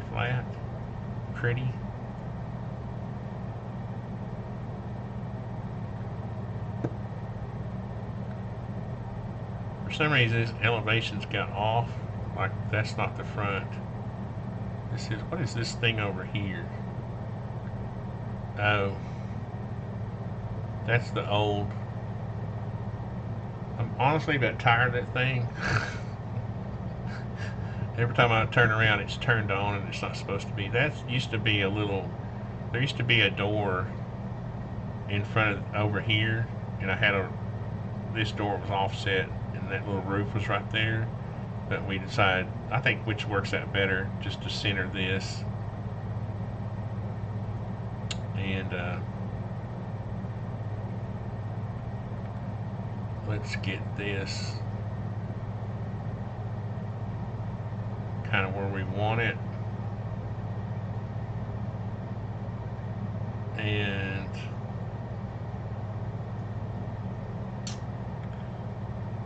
not going to worry too much about this. I'm going to change this to the front elevation. It looks like I got some, oh, is the trim turned off?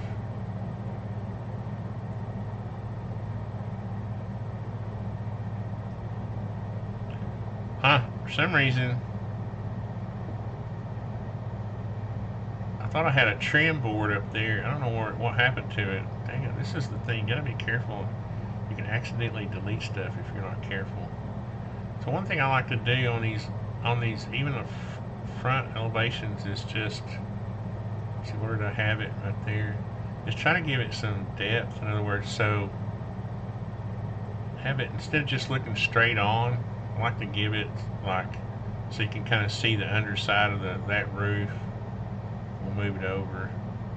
And then I like to keep it down here at the bottom. You can see it's not very straight. So I'll kind of straighten it up a little bit. And then go back. And now if I have a tongue and groove ceiling or something under there, that'll show up. And I can change these shadows to be not so drastic. Let's go. Well, what I can do is take the dark part of the shadow and make it a little bit lighter. And let's see if I turn this off. Yeah, I think I'm going to turn that off and just have it casting shadows on this grade. So when you turn it off on the ground, SketchUp assumes the ground is there, whether you have like a piece here for the grade. So what you can do is turn that off and it'll just show on your, what you're trying to show as the ground. And sometimes what I'll do is I'll go in here and I'll hide these lines. But I can never decide whether to do that or not. See, sometimes it looks better. I don't know. I go back and forth in my head. It's a rough life. So update that, and then I want to go that. It's the nice thing about SketchUp is you can, what is this junk now? I need to get rid of this. This is where you can start to clean up your drawings. That, and I need to get, what is this mess? Get rid of that. Oh.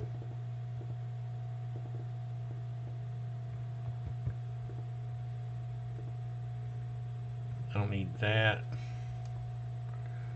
Let's go back to the front now. I like to start out kind of where I left off and then just rotate it like this. And again, kind of get it, you can see how it's not perfectly straight or level. Kind of get it level and then kind of move it to a view that you like. Kind of like being able to see those windows like that. And then I might zoom in a little bit or something. Just kind of play around with it. And then I might change the sun direction. Oops. See if I can get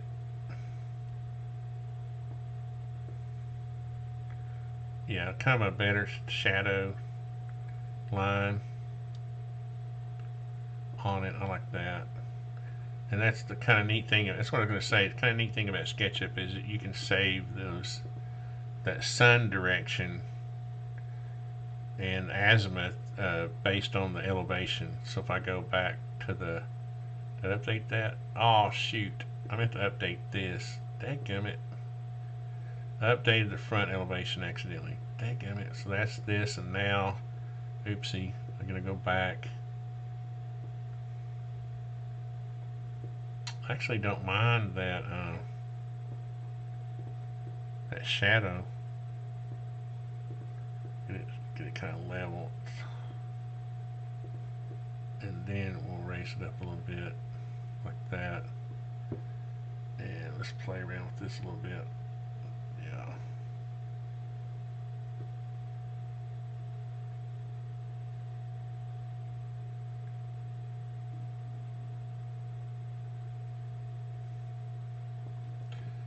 Now we'll update our front. Now we can go back to our right. And now we can go from there. Make sure I don't. What's funny is I know on my drawings I'm going to label these north, east, south, and west. At the time I didn't know. So I'll just do front, right, back until I get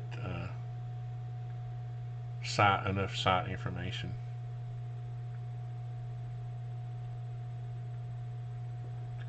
And let's play around with the shadows a little bit here.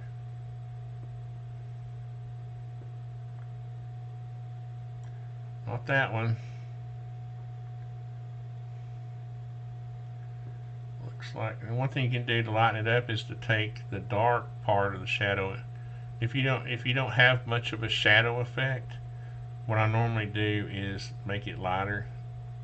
You see, I don't want it to be that dark because it'll print out dark, the ink will be all over the page if you do that. So you just want a very light shadow effect here. And so that's going to be our back. We don't want to update the right now. Yeah, I did that correctly this time. And now we're going to move around to the left. And this will be a little bit of an interesting elevation. Let's get it straight. I'm using the bottom of my viewport. You can see this is showing a little higher than that, so I get it kind of straight. Because you can see it on the drawing. You can't necessarily see it when you're looking at it on your monitor, but you can kind of see it. And what I want to do is get this one to where this column is not interfering so much. So what I might do is just put it in the middle, kind of like that. And then we shall call this the left update. So we got our front, right, back, and left. And you can tell if those transitions are smooth, you can tell that means you got this level. And because if they're not, what's this dashed line right here? One thing I got to do too is I always go and turn off layers like wall framing, because sometimes they'll bleed through. Okay, that's and I'll turn off the floor plan. It's turned off. I wonder what that dashed line was. Right, let's just make sure the floor plan, let's spin it around right quick and make sure that, and then I spin it around, go back down here to wall framing where I can see it, spin it around, wall framing's off, wall framing's off, wall framing's off. Sometimes the wall framing will show through. Okay. Now what I normally do too is I'll come up with a cover sheet perspective. Like I'll come up with a neat angle. What is that? Now see, there was something showing through there. What is that?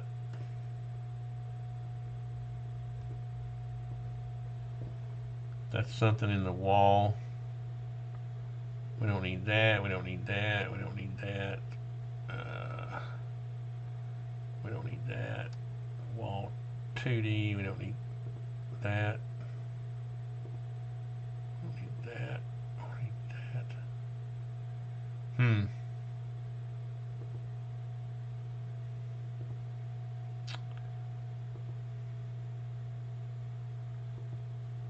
Something is showing through.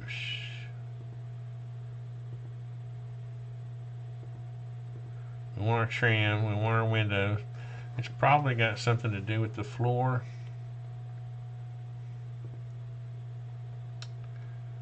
Floor dashed. floor framing, floor joist, floor scheme, floor sheeting. We want our slab, floor truss. That's weird. I don't know what those lines are. And this is the frustrating thing about SketchUp. Depending on how you zoom in, it'll go away. I think what I'm going to do is set this, and I'm going to try to zoom. I'm going to try to go in there and see what that is.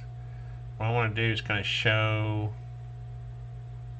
since I can't show much of that side anyway, I'm going to show, or do I want that to be the elevation? You know, you want to try to pick kind of a cool perspective for the cover sheet.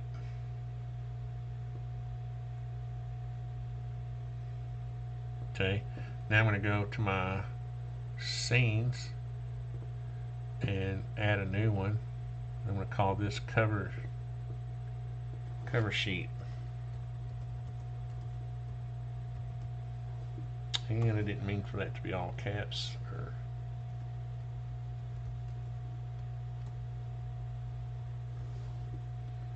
Okay, and then I'm going to move it up here where it's before the site plan, because I like these to be in order of the sheets. I actually like the work to be kind of out here on the end, so I'll fix that in a minute. Let me update this first before and then go to work in here. Go to work. We'll push it all the way to the end. There we go. Now let's see what we can find out here. If we turn off our wall cladding,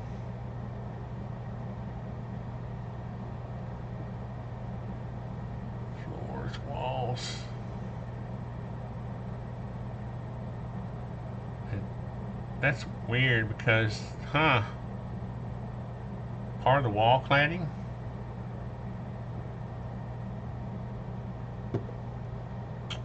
What does that mean?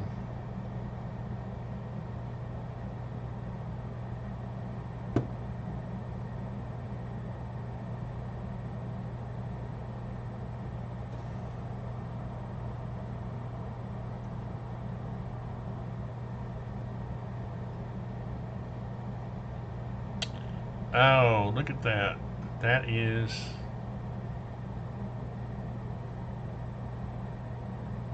this thing. See? Now let's undo that.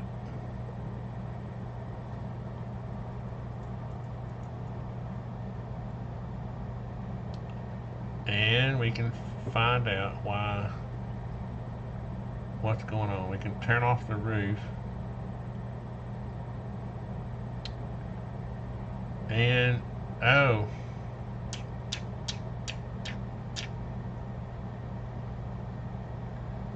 That is a little cheater thing I did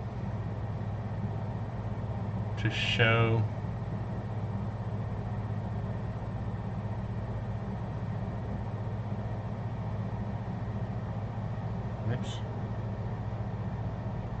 the siding on the side of that. I was kind of being lazy, and makes me wonder though, why is that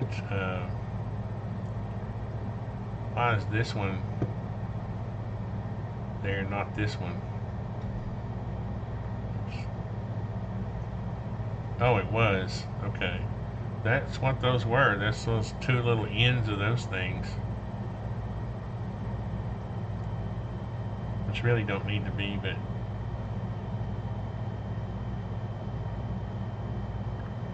and somehow we got two of them.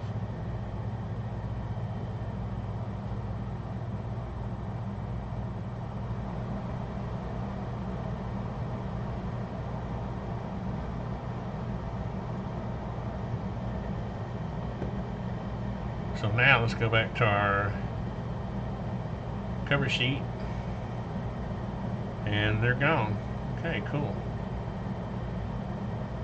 So that means it's cool. Cool. Alright, so let's save this. Anybody commenting? Comments? No comments? I know, very boring today, isn't it? Is it not? And then, so what I want to do is go to my elevation sheets. You know, this is the work, guys. This is the work. I'm going to delete all these. This is the, you know, nobody wants to see this. But if you're interested in drafting, learning how to do drafting work, you know, the actual work, the actual industry of doing drafting, not the part you normally see on the internet is the lavish models, you know, that is bold. Let's make that bigger. Let's make that was bigger. You know, what you normally see is the frou-frou part of architecture online. The beautiful renderings, models. You rarely ever see the construction document side. You know, you just don't. Did I save that? So what you want to do is you'll save this. Then you'll come back and you'll insert your model here. Kind of get it to where you want it to go. And what I usually do is I'll size this box kind of where I want it. And in a zone that I think it's going to look good. And then I'll go and put the, let's see, let's update the model. And I'll go look at the scene. So this would be the front elevation. And then what I'll do is I'll lock that scale, and then I'll kind of resize it. And it's a little too big.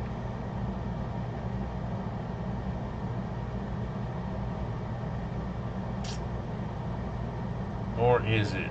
I don't know. I don't think it's too big. I think it'll be fine. I think I have plenty of room here. Then what I'm going to do is just copy that, Roger, and put it right there. And the reason I'm doing this is because I'm trying to maintain the scale, a little bit of a scale. So now I want to go and, because these perspectives, you really can't scale them per se. So you just need to get them kind of the same size. So now I'm trying to change the scene to, let's see, how do I want to do this? I want to go, typically what I do is I'll go front, and up here I'll do right, and then rear.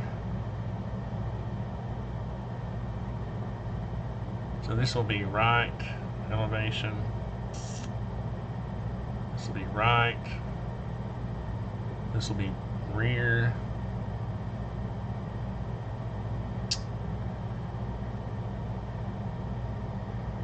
And this will be left.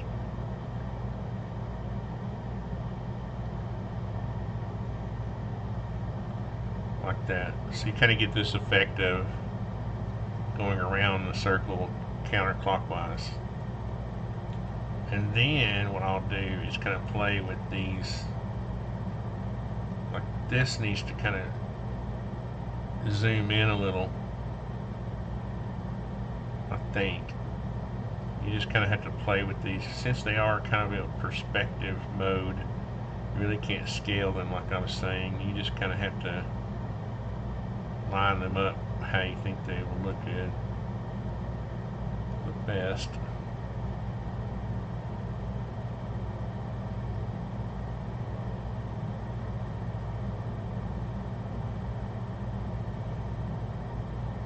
Sometimes I'll even chop that line off if, well, I don't think I should do that.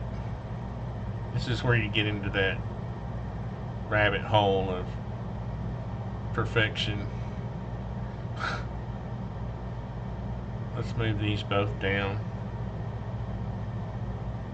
bit. Just we have to have, we want notes above them. And then we're going to move these back.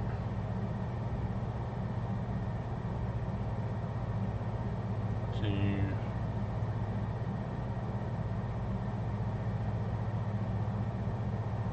there.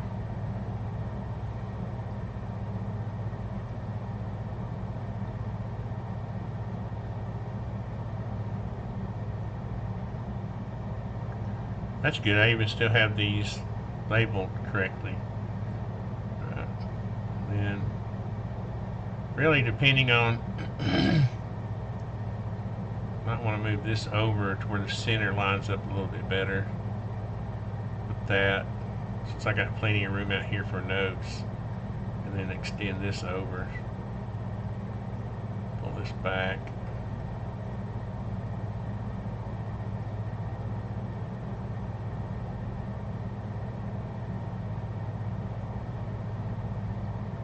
You just kind of play with these until you kind of get it to where you want. You want to kind of get happy with that before you start noting.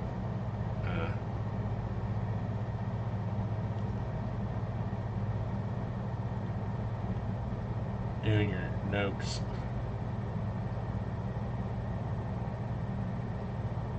And then hearkening back to my friend Kathleen back in the day, who taught me CAD standards. I want to make these title blocks look better if they're not like little short chunky things. They should kind of encompass the work. You can see it already kind of gives it a foundation. And I'll probably tighten these up a little bit here.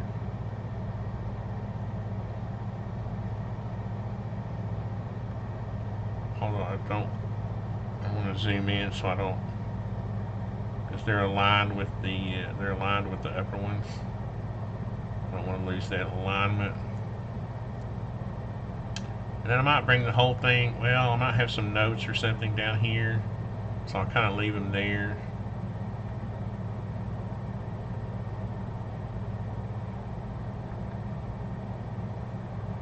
Just kind of bringing it out maybe to the end of that roof. The same thing over here. You can hit the shift key and then go up and reference something like that, and it'll work out good for you. Now notice 1, 2, 3, 4. Here's the age-old question. This should be number 2. I don't know why. And then this is the age-old question. Is this 3-4 or 3-4? And I think because I'm going in a counterclockwise, this would be 3. This is like one of the oldest controversies in architecture, how to number these drawings. It's kind of funny, actually. Is that the edge of the drawing? Yeah, I want to pull that back from that. So you can kind of see how, and you don't want to get, you want to leave room for notes over here, but you don't want to get too far this way. So, but that seems pretty good. I want to leave room in between them for notes too, but this one seems to be, they seem to be this way a little bit. I don't know, kind of leaning towards either making this a little bigger to bring it over more. But here's the rabbit, this is the rabbit hole. I might make it a little bit bigger and then pull it down a little bit and move it over a little bit and then pull this over a little bit. You just want to get all this out of your system before you start doing notes and dimensions, elevation marks and all this kind of stuff. Get it to where you want it. Now it's kind of cool because these lines kind of converge on each other, and then these roof lines kind of line up. That kind of lines up. It's looking better. And this is a little roof pitch indicator, so I'll just put it right here for now and I'll fix it. It's 1012. I'll fix that. Well, I was just trying to just give you a taste of how this works out on these drawings. On setting up from going from SketchUp model space into paper space. No comments still. Alright, everybody's out playing outside where they should be. Alright, so what I'm going to do, I need to make this glass a little less blue too. It's not really blue in real life. So what I'm going to do is take this and select that, and I'm going to go in here and edit this, and let's see, can I make it? Yeah, I can make this.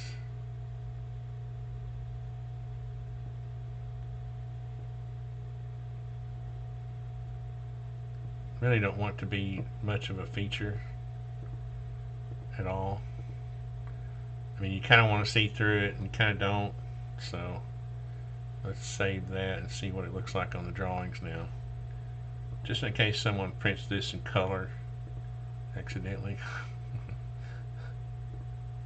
You don't want it to be weird looking. Let's move that up a little bit. And then we can update this. Why did it do that? Why did it do that? Don't do that. Did it jump, or is that my imagination? Oh, that's frustrating.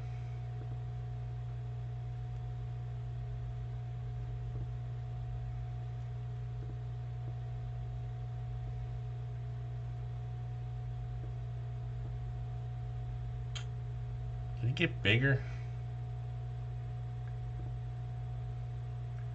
Got bigger, didn't it?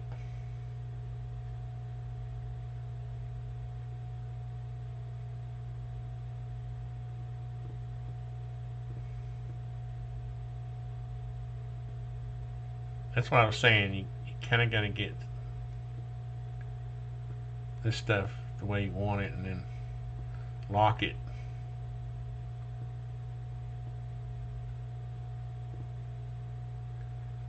Then you can see that one looks smaller than this one now, and this again is the rabbit hole.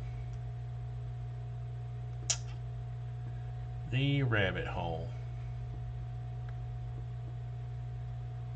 and it rarely ever jumps like that. I don't know why it did, but now I'm going to lock these. And this one jumped.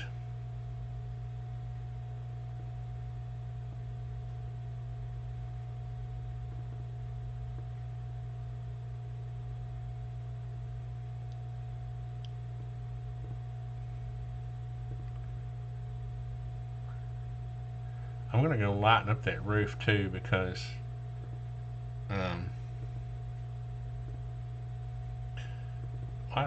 it got smaller, didn't it?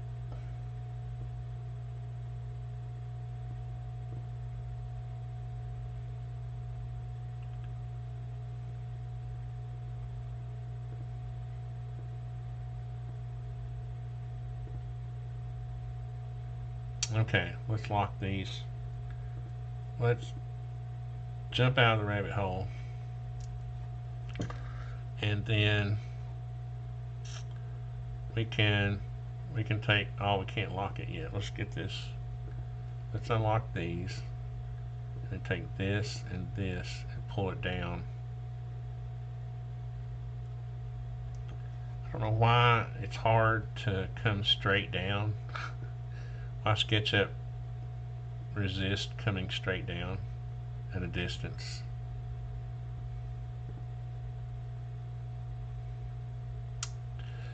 I didn't remember this before, but for some reason these roofs look awful close to the title block above. That's better. And I'll fix this.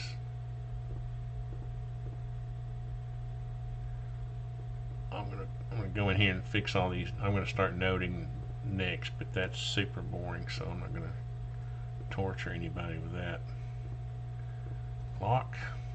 Okay. Look up here. Oh, here's an old one. There's an old pitch indicator. Okay, now let's go. Let's go in here, and I'm going to lighten up this roof. Let's see, I don't need to do it. I can select it like this, and then I can edit it. There we go. We don't want to, you don't want your sheets to be all floppy.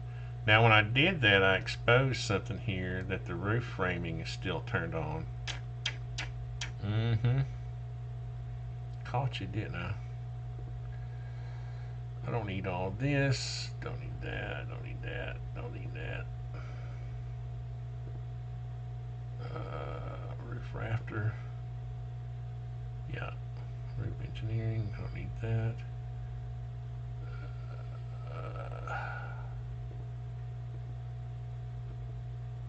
I do need the gutters. Oh, I need. That reminds me. I need to put a gutter. I gotta fix this too. For some reason the soffit is missing from back there. Let's turn the trusses off. Roof sheeting. That'll fix that temporarily. And so that's good. That's good for now. So what we'll do is we'll fix that. Update. Then we'll go to front.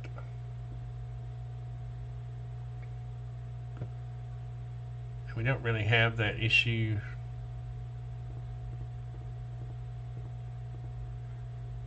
But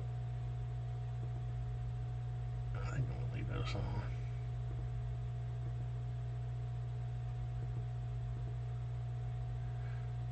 And this will be good for this one.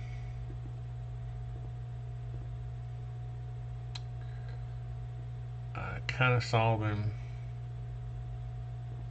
Let's just turn those off. Yeah, I did see an improvement there. Turn rafters off.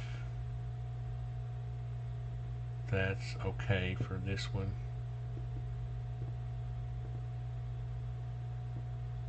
Rafters off, roof framing. That roof framing, you see those outlookers or roof lookouts, or that's a roof framing. Turn them off.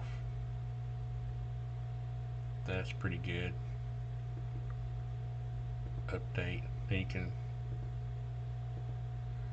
you want to kind of indicate a roof material, but you don't want it to be, when you print the drawings, you don't want it to have your sheet so heavy with ink it's just real floppy. So now I can go back and update this.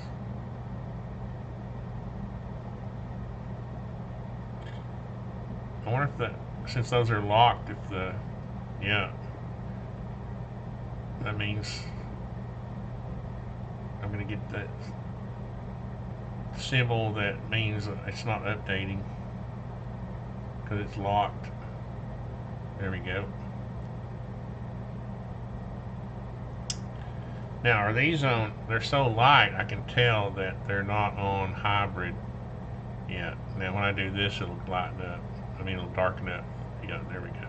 That's what you want. You want your lines to kind of be darker, but you don't want that much heavy of a roof on there. And that sheet's starting to look really good. And after I get the notes on it and everything, it'll look fabulous. It'll look fabulous.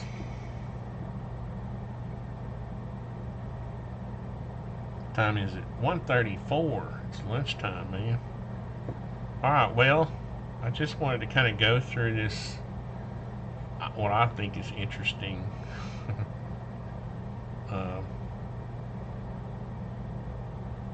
process. It's tedious and it's work, that's what I usually end up doing on Sundays after I eat breakfast with Alex in the mornings. And pages. So elevation, floor framing plan, and then I'll bring in the, let's just copy this. Let's copy this and this. back to our floor plan and we'll delete this.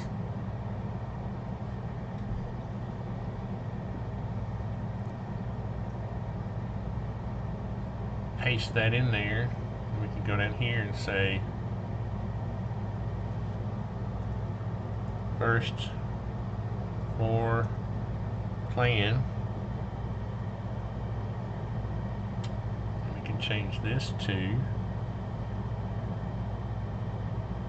first floor plan, and that is crazy big. Scale. You know what? Oh, it's okay. Yeah, it's okay. It's just out of alignment. I thought the other drawing was not to scale, but it is.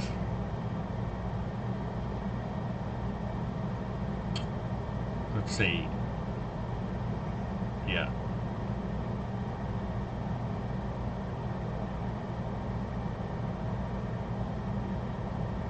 Keep these in nice and tight. Let's see, is that the right scale now? Did I change it? Yeah, 1/4 inch. Okay. Then I move this over here. Oh, I didn't mean to do that. And then I'll copy this. Try to keep it straight.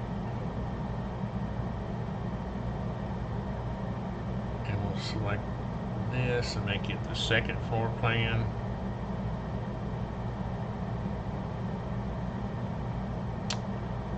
What?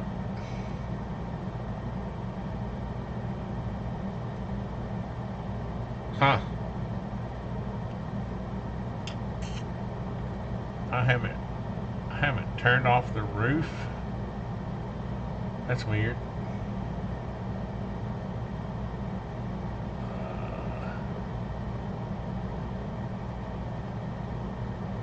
Turn off the sight. We shall turn off all this other stuff.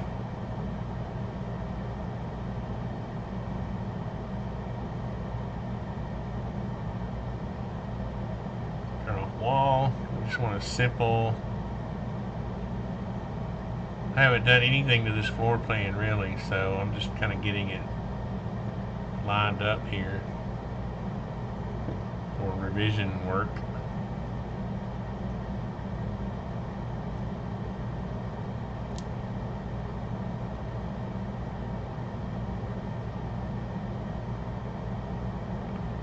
Did I save it?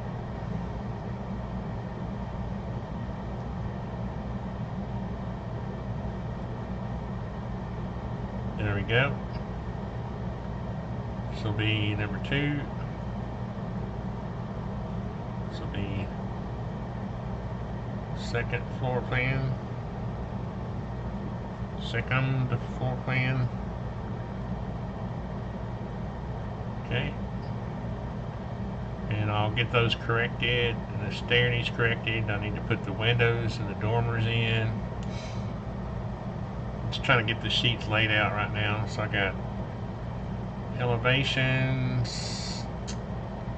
Sure looking good. I got dimension and note in the floor plan. So I got that. I do this, and I'll have. I don't know about the site plan. It's a huge piece of property, and it's not really relevant.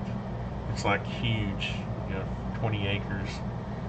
So might not even have a site plan. I don't know. We might have to. So a lot of municipalities require a site plan. Then on the cover sheet, we'll do Jack's garage project. Really put this in there.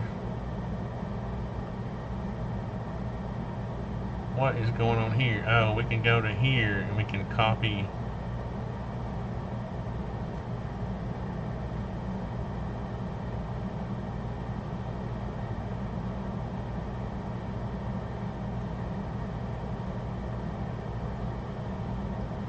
The cover sheet is on its own kind of world, its own little world. So we can put that there, and then we can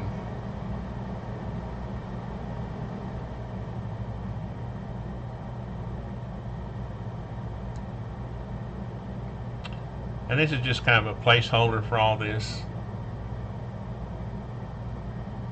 and because we want this to be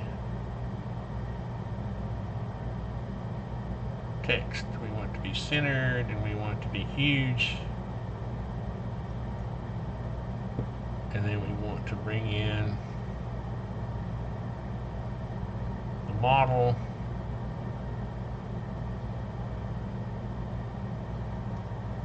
and we want this to be our cover sheet scene. That looks about a good size, so I'm going to go up here and lock that, reserve that scale, and then I can play with the viewport a little bit.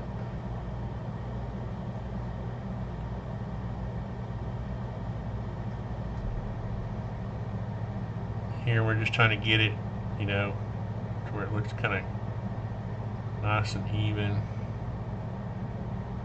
centered or whatever, and then we'll change this to hybrid, so it'll show up a little better.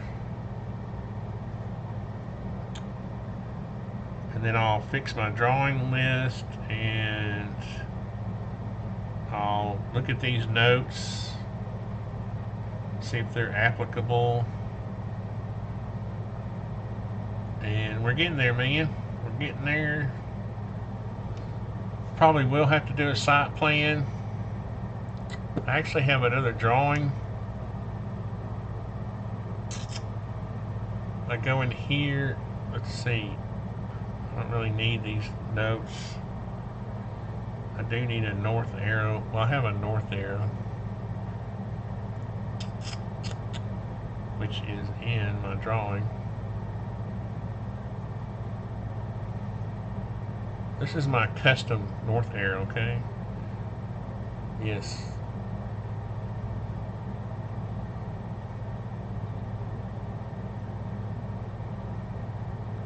Let's make it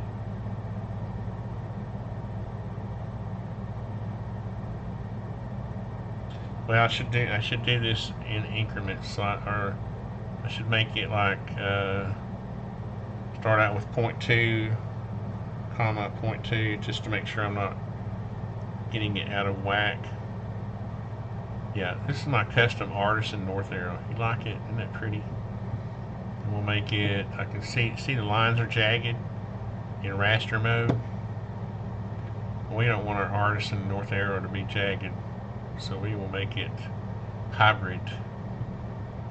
It's part Venetian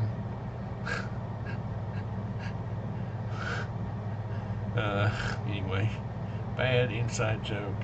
And then we want to go to I don't really have a good I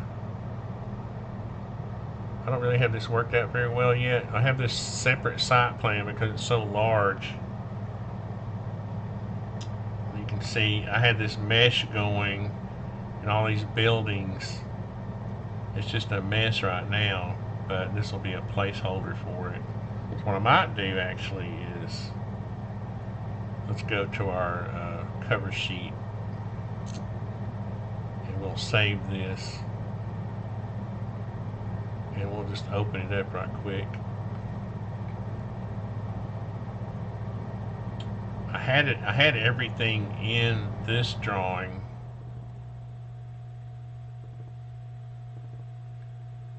and it was bogging the drawing down, and so I need to change the style. Changing the style, man. Oh, I don't have so I'm gonna go to default styles and pick construction documents, and then I can go back in the model and I can turn off the axis. I can't stand viewing that thing. It just drives me nuts. And I can do a top-down mode. And I forgot where the property lines were. Do I even have the survey contours? I don't think I have. What is this thing? Let's go back here. Let's go back here. What is this? What is that? Truck.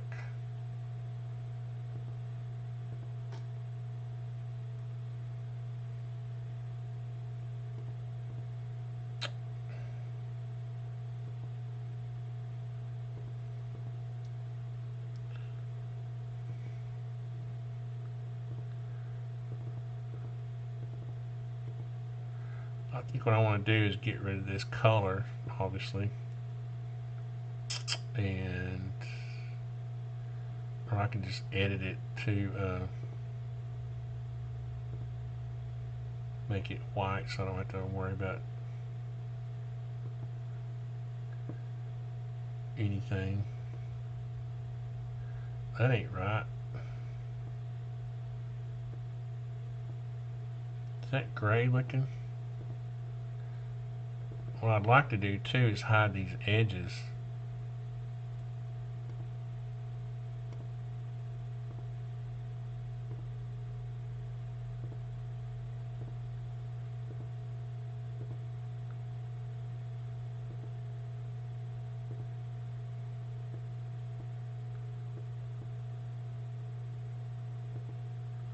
Not sure why I can't grab that one. Let's just see how much I've got hidden. Okay. Yeah, it's, for some reason I'm going to have to go and just turn that to white. Let's turn this to white.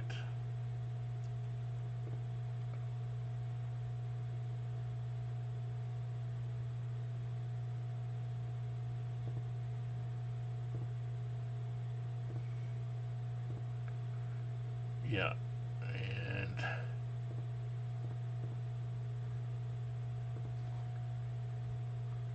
for some reason I can't grab those the way I want to.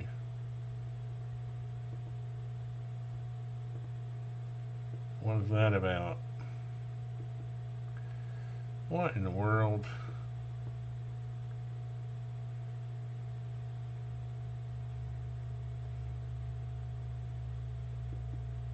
There we go. I'm trying to right mouse click on it, and when I was doing it, it was grabbing the mesh for some reason.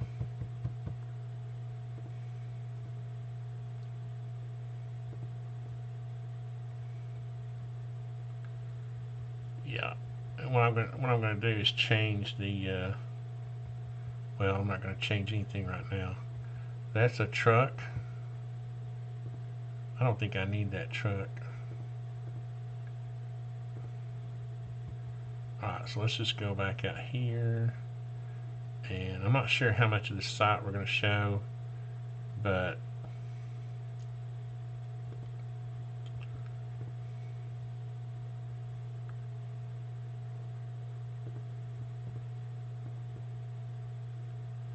I don't even know what this is over here.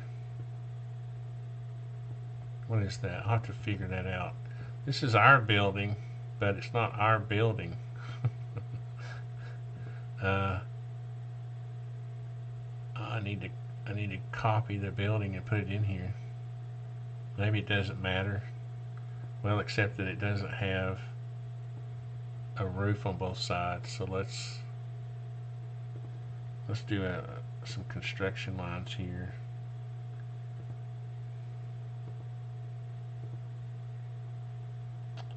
Let's see, and that'll be there. And I think that's just an existing thing. So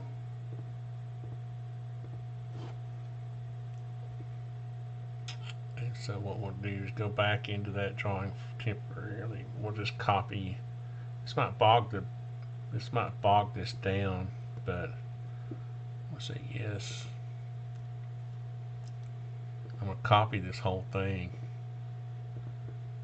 I thought I had that as a. I thought this was a block. I thought this was a group. I haven't grouped it all yet.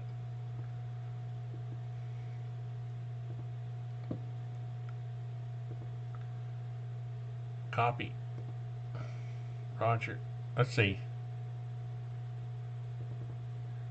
I want to do that. I don't need this. Well, it doesn't matter.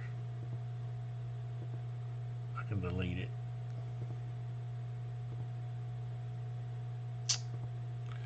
Now I need to go back into Jack's site plan and paste this in there.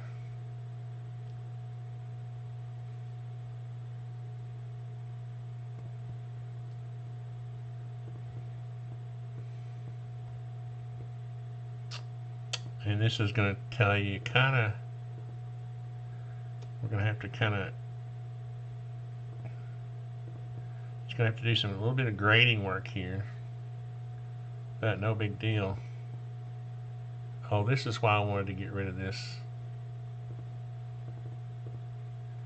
the grade in this thing, because now I want to be able to see. And let's get rid of these guidelines.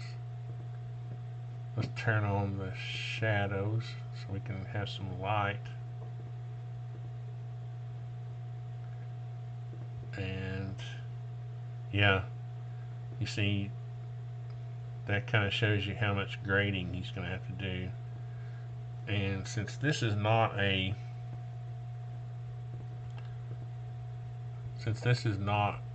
tied to the other model, what I'm going to do is go in here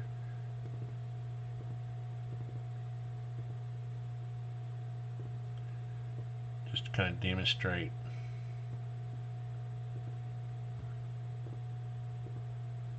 how much grading is going to have to be done. Like that.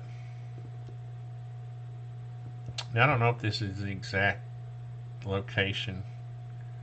Might be that he can pull this down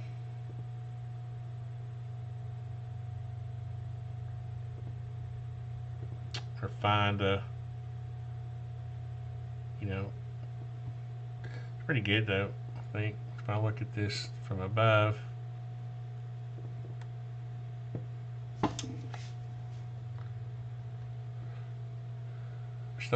I wish those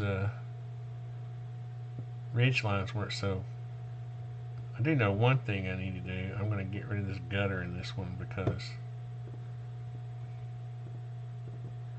there won't actually be a gutter on this level. The gutters will be down here on this level. This water will just run off, come down to this level. But I don't need to show. I don't actually need shadows either. I can't remember if these are actual buildings or not. I can't remember.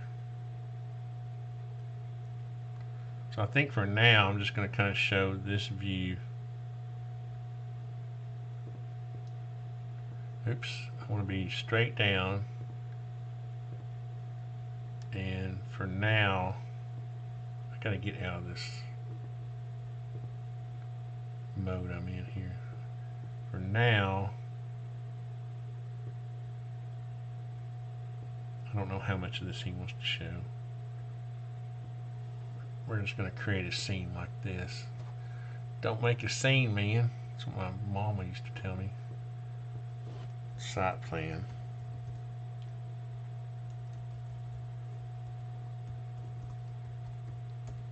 So it's not so anal about caps. I'm going to use them when not to. So that's going to be, we're going to update that. And then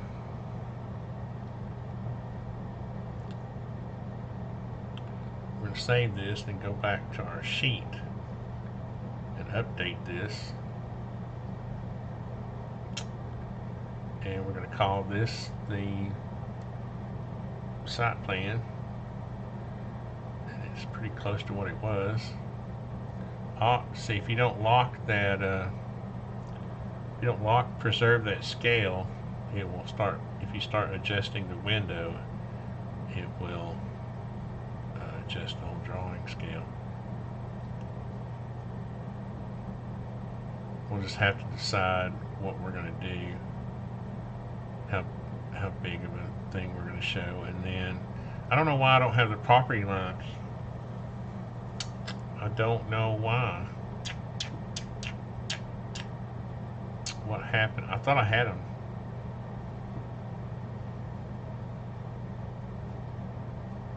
Let's expand all layers. Oh, I think I just figured it out. Well, there we go. Oh, I know what I need to do. I need to get rid of this mesh. I know what I need to do. I need to turn off my mesh. I created this mesh. Well, what I need to do is I need two versions. I need this one.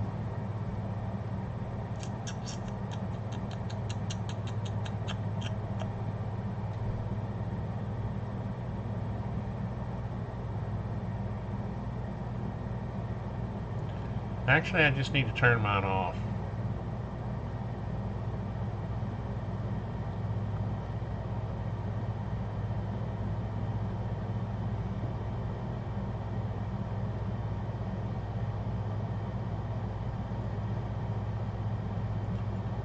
We can call mine grade.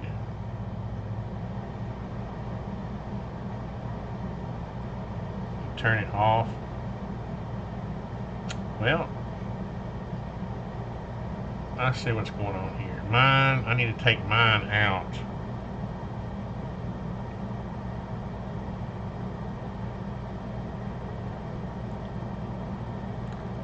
These need to go in grade. And this needs to go in survey. Or untagged. Yeah. And then if I go to site plan, I can turn off the grade and then turn on what happened to these other layers. What I need to do is get rid of these unused model info, purge unused. Okay.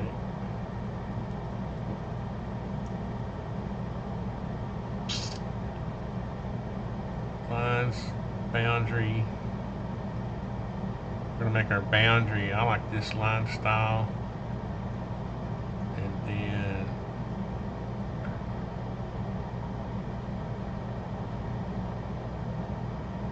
I don't know what that is.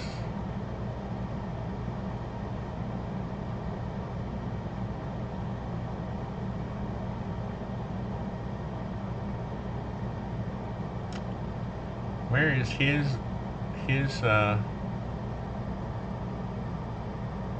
I'm confused, man.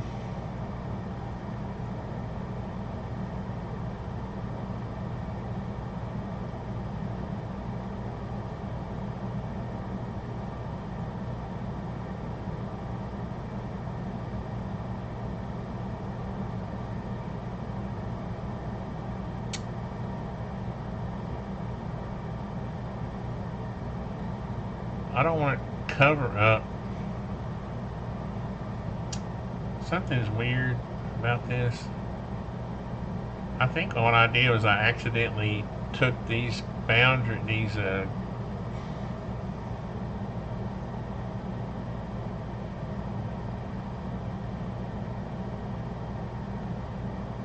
don't know what this 1530 is.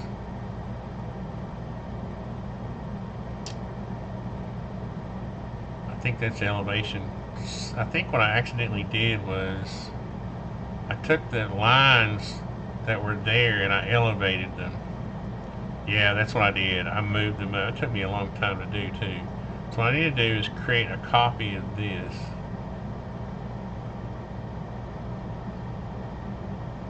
And then turn off. Let's see. So then paste in place, and then put that one, put one of them in an untagged, and then turn off the grade.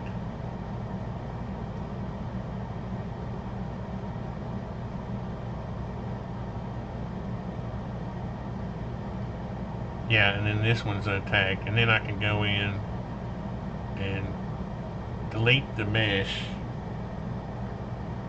and then it'll show through whenever I do the site plan. Will it not? Where's my...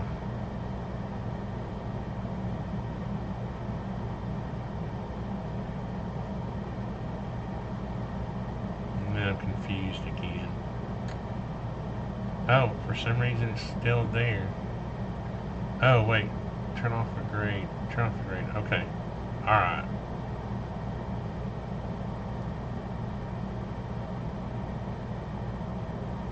See, I don't know if he wants to show this whole thing or not.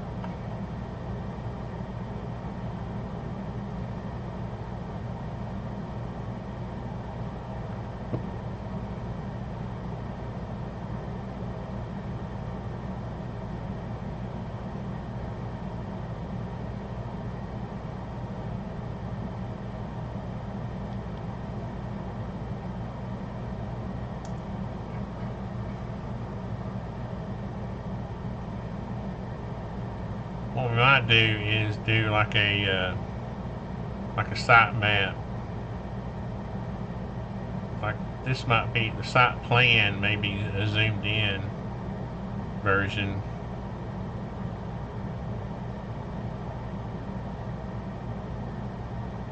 And then we'll do a site map at a smaller scale.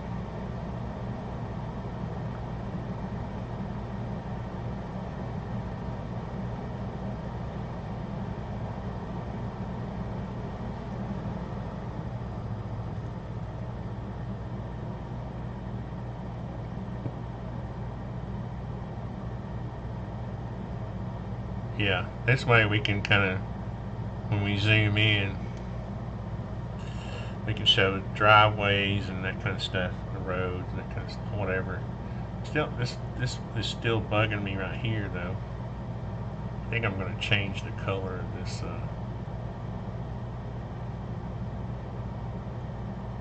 This color's bugging me.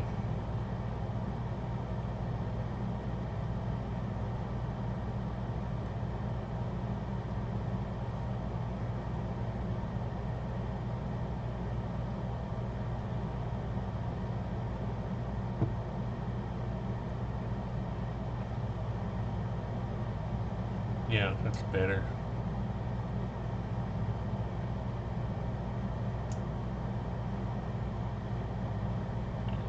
So the bigger view here will be the site plan, which is what this is. And then we'll have like a site map up here.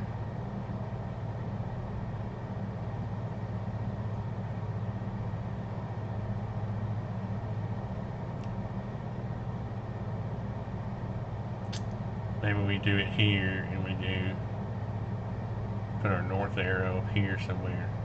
Oops.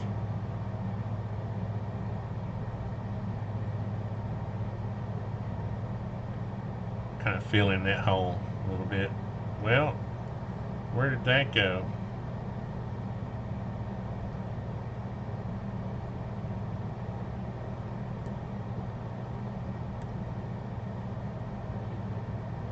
Oh, brother. Let's send this to back.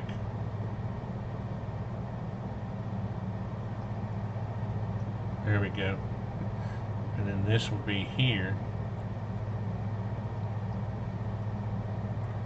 And this will be our site map.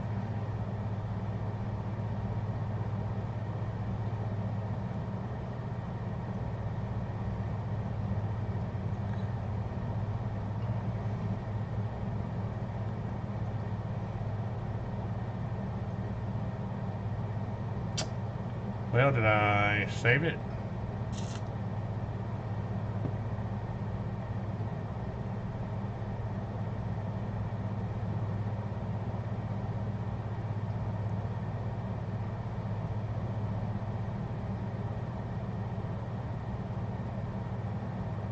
Oh, I know what it is. It's just the scale. Yeah, didn't do the scale. I need to do this. I need to get rid of this 1530, but I don't want to get rid of it until I mark it on here or here.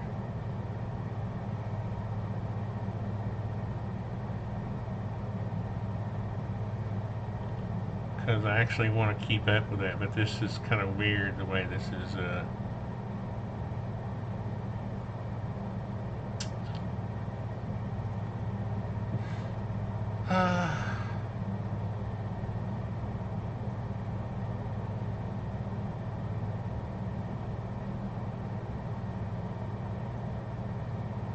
this is why in SketchUp notes and stuff are kind of crappy.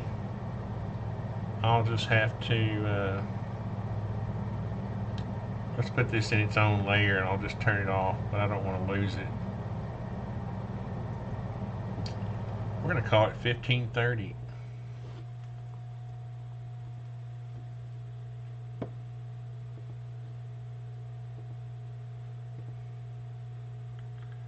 And turn it off. And then we're going to go, well, we're going to go to sitemap first and turn it off and then update this. Update and then save. So I hit save, save, and then update. And it'll go away for now. There we go. And so then this can be our site map.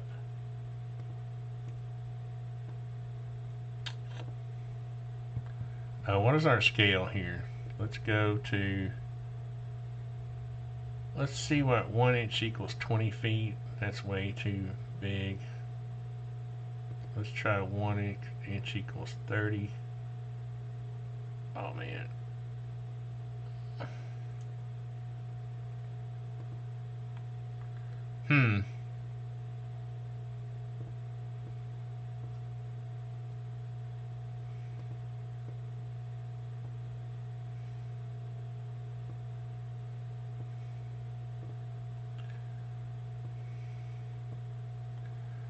And again, our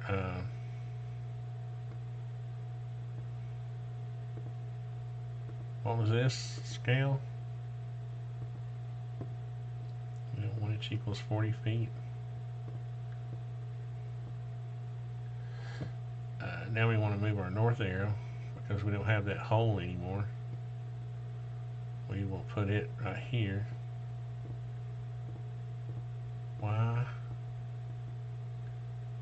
Why? Oh, brother. It's in the back. There we go. And we will put this right here. And what is that line? Oh, there's the property line. So we want this to get big enough to where we can see.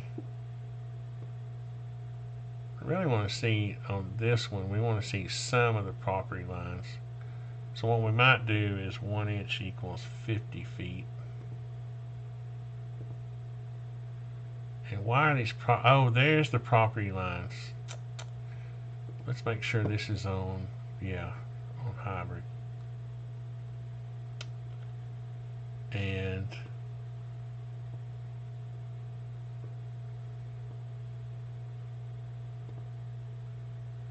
I don't know. We don't need that property line over there that much, really. I just want to show the relevant property lines, and the relevant property line is this one, these up here.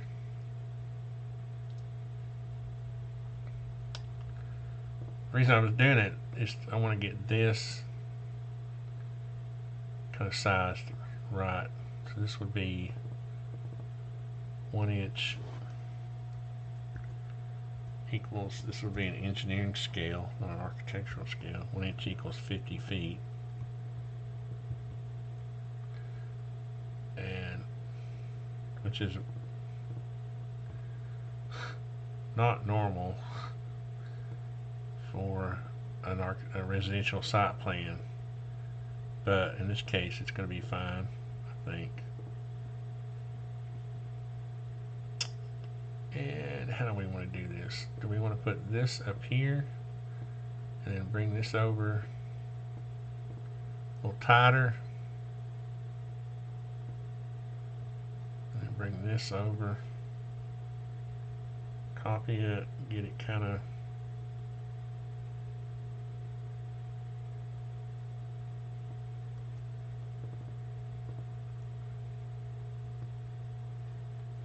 lined up with that.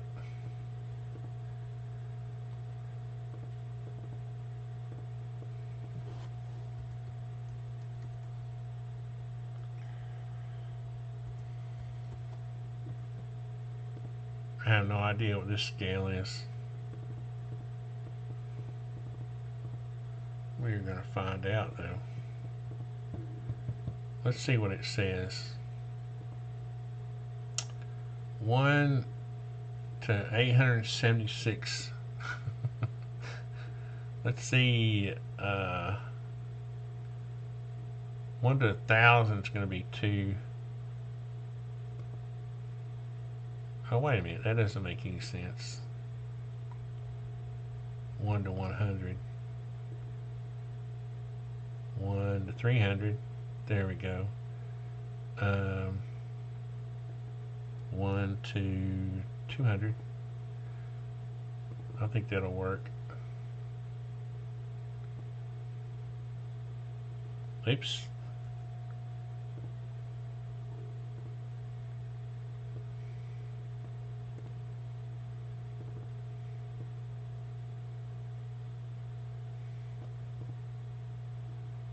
What was it again? 1 to 200.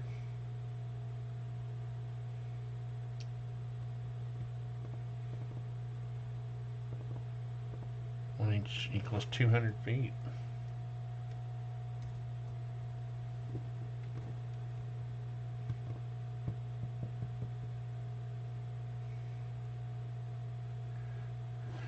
And I'm just trying to get this laid out.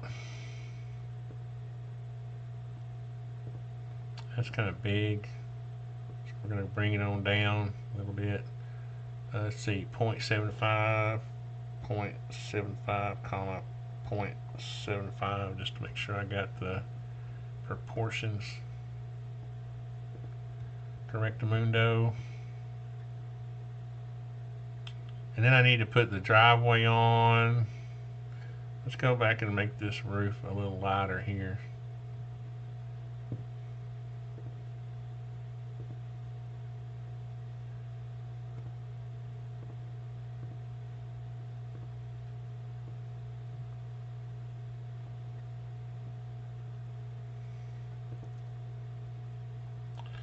Are we in parallel perspective? No, or parallel, yeah. And then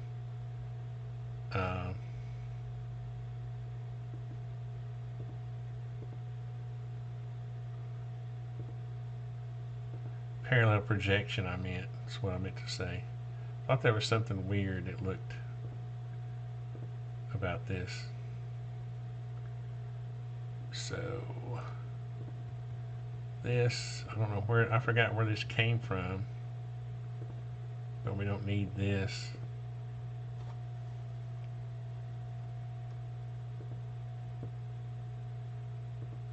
You just want the outline of the roof. I might actually move this a little bit just to keep it from interfering with the. We'll put it right in between them.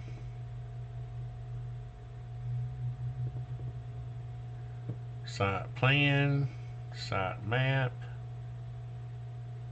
Here on the site map, we want to show roads, you know, and road names if they exist, to kind of give you an idea of where it is.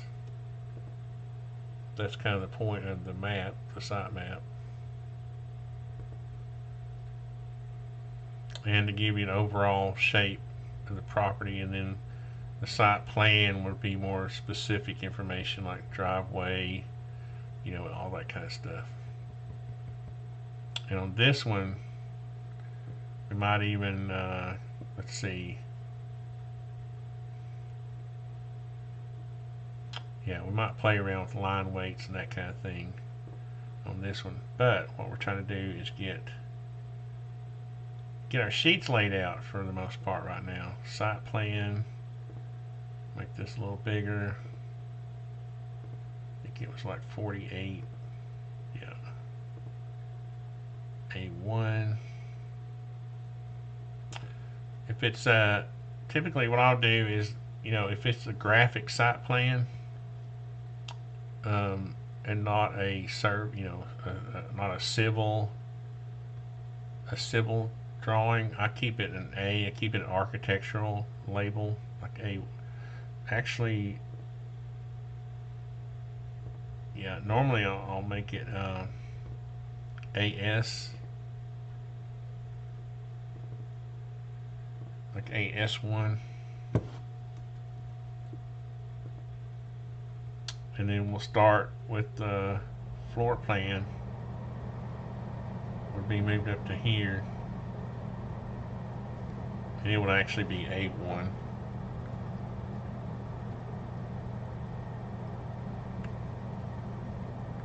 And then go from there. I'll figure out a numbering convention. So if we're looking at our sheets right quick, we got our cover sheet, our site plan, our floor plan. I'll have a I might have I don't know, there's not really a need to have a slab plan per se. It's just pretty simple. I'll have a floor framing plan. That actually should say second floor, so we're going to have to make this a little smaller.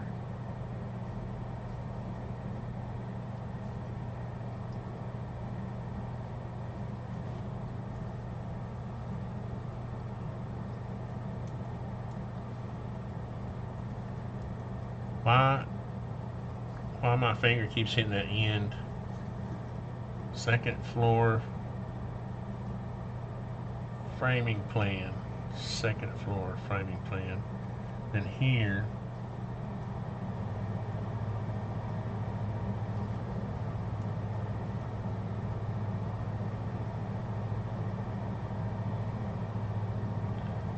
okay.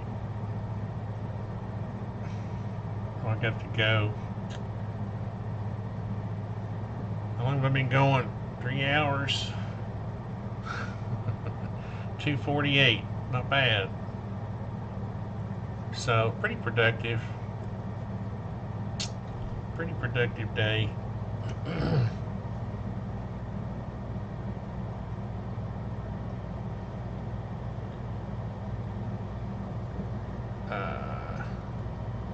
Yeah, pretty productive day. Pages. And then I'll go in here, after I get this floor plan corrected, I'll go in and dimension these things. This is pretty simple. What I normally do is hit the walls. Well, I hit the openings first.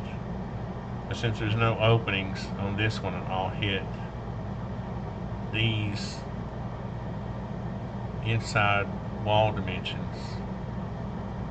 Then I'll dimension these walls like that. The thicknesses go in this direction for that one. Go in this direction for that one. And then I'll go overall. People like to see the room sizes, so that's why I hit hit those dimensions like that, and then again I do my openings first. So I might change this so this is 2'6". After I start to see how these dimensions lay out, I'll go back and change them just to make it more simple. Dimension style, just to make it easier.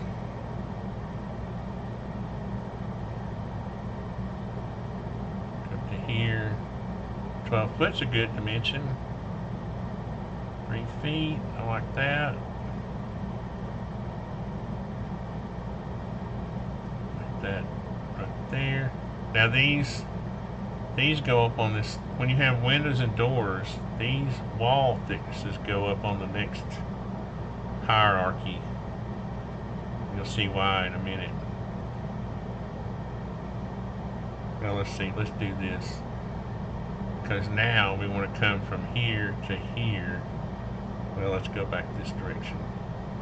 Here to here and line it up with that. And from here to there. There. See, it just kind of builds a nice little hierarchy. I've learned over the years. This is, to me, I like this method. Some people just dimension the center of windows and doors, but I've noticed that with the onslaught of vinyl windows, you can literally dimension. That's literally the rough opening. Back in the day, we would just dimension the center of a window because we really didn't want to bother with labeling it, you know, a rough opening or a nominal size, because it would confuse things sometimes. But so again, if you stay with that sort of hierarchy, you always know I'm going to do my openings first.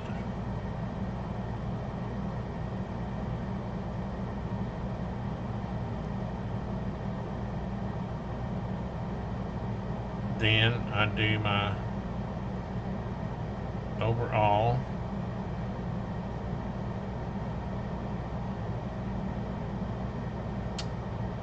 And actually, these are spread out enough where I can do 8 inches. What happened there?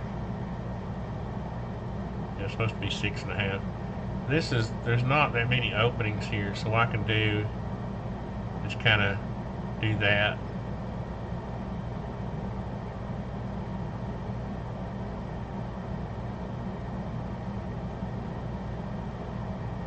But I like to keep this going in this direction. If I had dimensioned it in this direction, it would have gone outside this way. And I like to keep these dimensions inside that, you know, tucked inside that side of the building. Because now I'm going to come this way.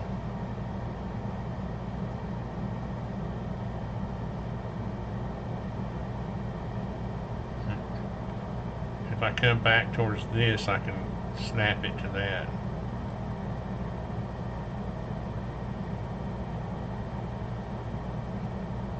Again, I'm not hitting the walls yet. Whenever I have intersecting walls, you see on this side I didn't have any intersecting walls. But when I have intersecting walls, I'll wait to dimension the wall thickness until, well, you can do it one of two ways. You can do it like this and it'll pop up above the line by itself. And let's see, what's that going to do to this? Yeah, we want this to come back this way. Yeah, that's the way we want to do this. That comes back this way, and then you can hit it like that. Nice and neat. Like that, very simple. Then I might come in here and do a, let's see, yeah, 4 foot length on the stair, 4 foot width. And got this, got that dimension. You just want to make sure all your walls are hit, like that dimension's hit, that's hit that way. And I've got to revise this one, but I might go ahead and just do an overall there. This is a little bit of a waste of time because I need to put the dormers in. Yeah.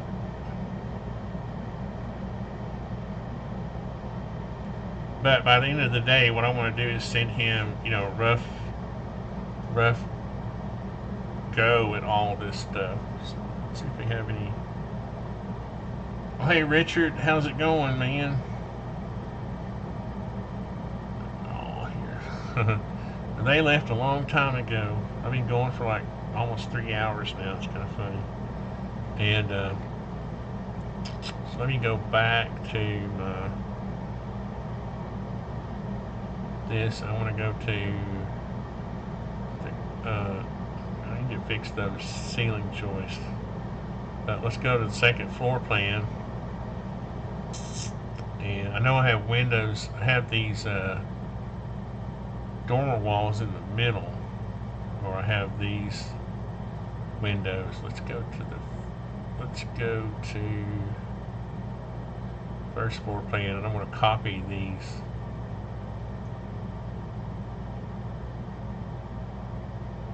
I'm going to copy this. And I'm going to go back to the second floor plan. I'm going to paste this.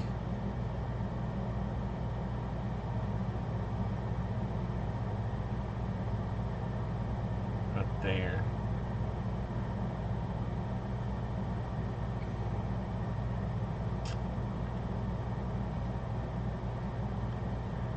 Patterns. I'm going to do my wood frame wall pattern.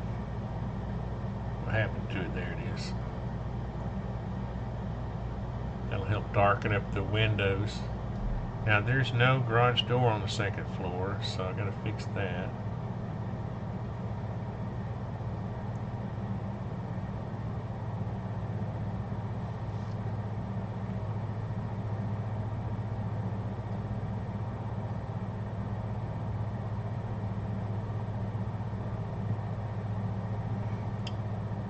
This window is also over here.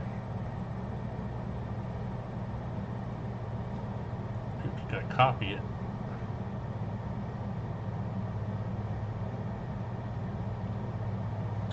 And I got these little dormer walls. So what I'm going to have to probably do is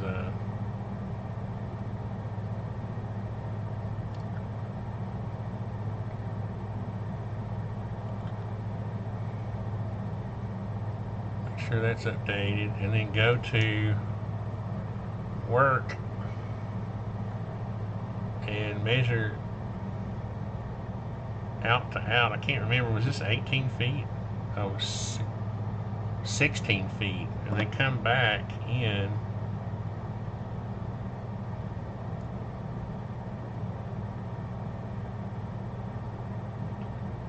five 5'6".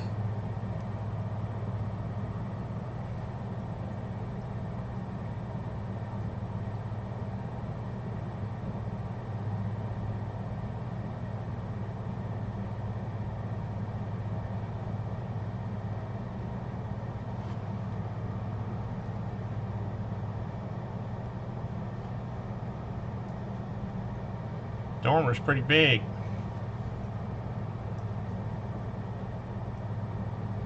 They can be regular stud wall 2x4 width. They don't need to be 2x6s.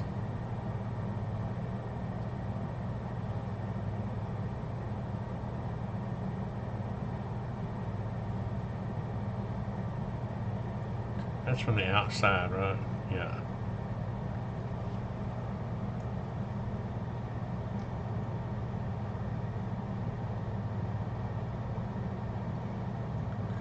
What I want to do is show these overlapping. Actually, what's funny about this is, oh, I don't want to get too technical, but really you wouldn't show a hatch on all these. I wouldn't show a hatch on this stretch right here.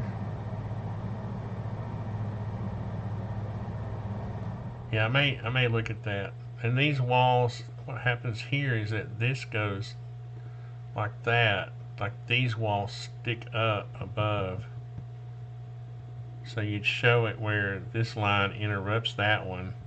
And actually this line would go, what we might do is show this like this. We're just trying to show, you know, a difference. We're trying to remind the contractor, because they're pesky. And we're trying to remind him that these are not, and he doesn't really need reminding. It's just really more of a graphic thing. That this right here is not, you're not cutting, those are shorter walls than the rest of these, and graphically that will you see now these oh, mosquito flying around. Now these will show up as dormer walls better. You see they already do. And actually these walls don't have to be, yeah, these walls don't have to be 2x6s either. These can be 2 inches less. These can be 2x4 walls, and that again will help accentuate the difference between them.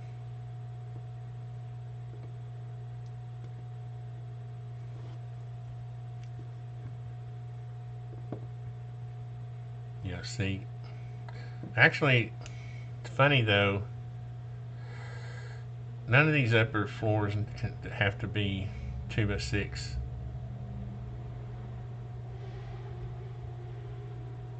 Well, yeah, they do, because these walls need to line up with the outside walls below, but these walls are sitting on top of the floor, so yeah, we'll leave them the way they are.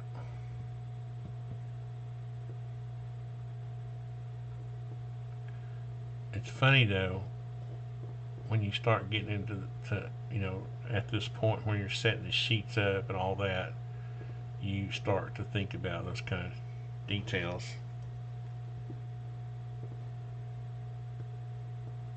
Wait a minute, that was supposed to go over 2 inches. Did I go over 2?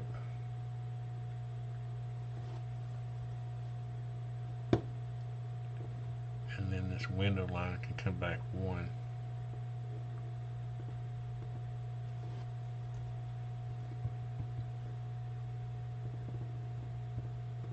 I'm not sure why I got this.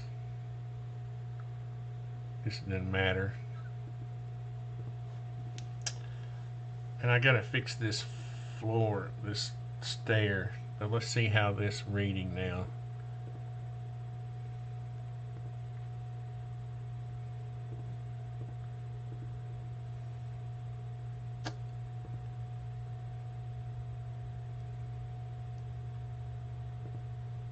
That's reading a lot better.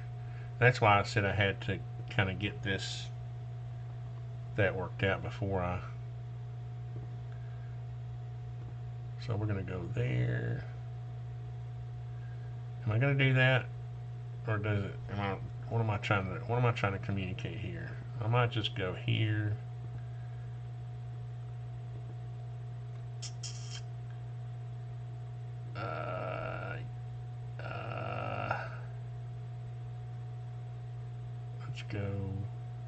Let's go here.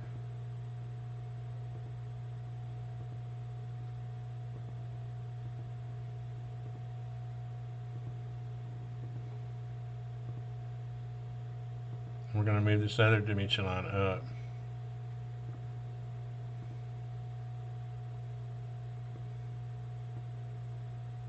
To that hierarchy. Yeah, I think this is going to communicate better, and then we'll put it overall. I kind of got above, kind of got a little wacky here with our dimensions a little bit, but I think it'll be okay. And this will just kind of mirror itself.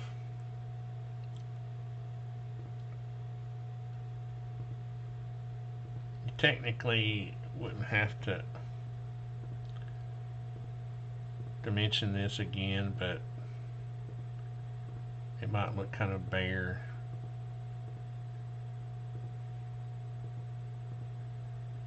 Because you do try to,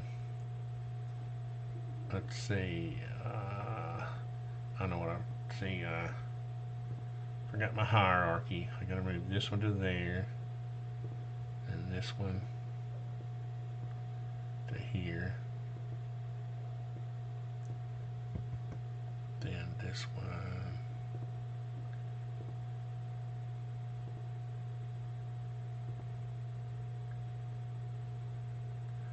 Yeah, for some reason I got my lines aren't as tight up here.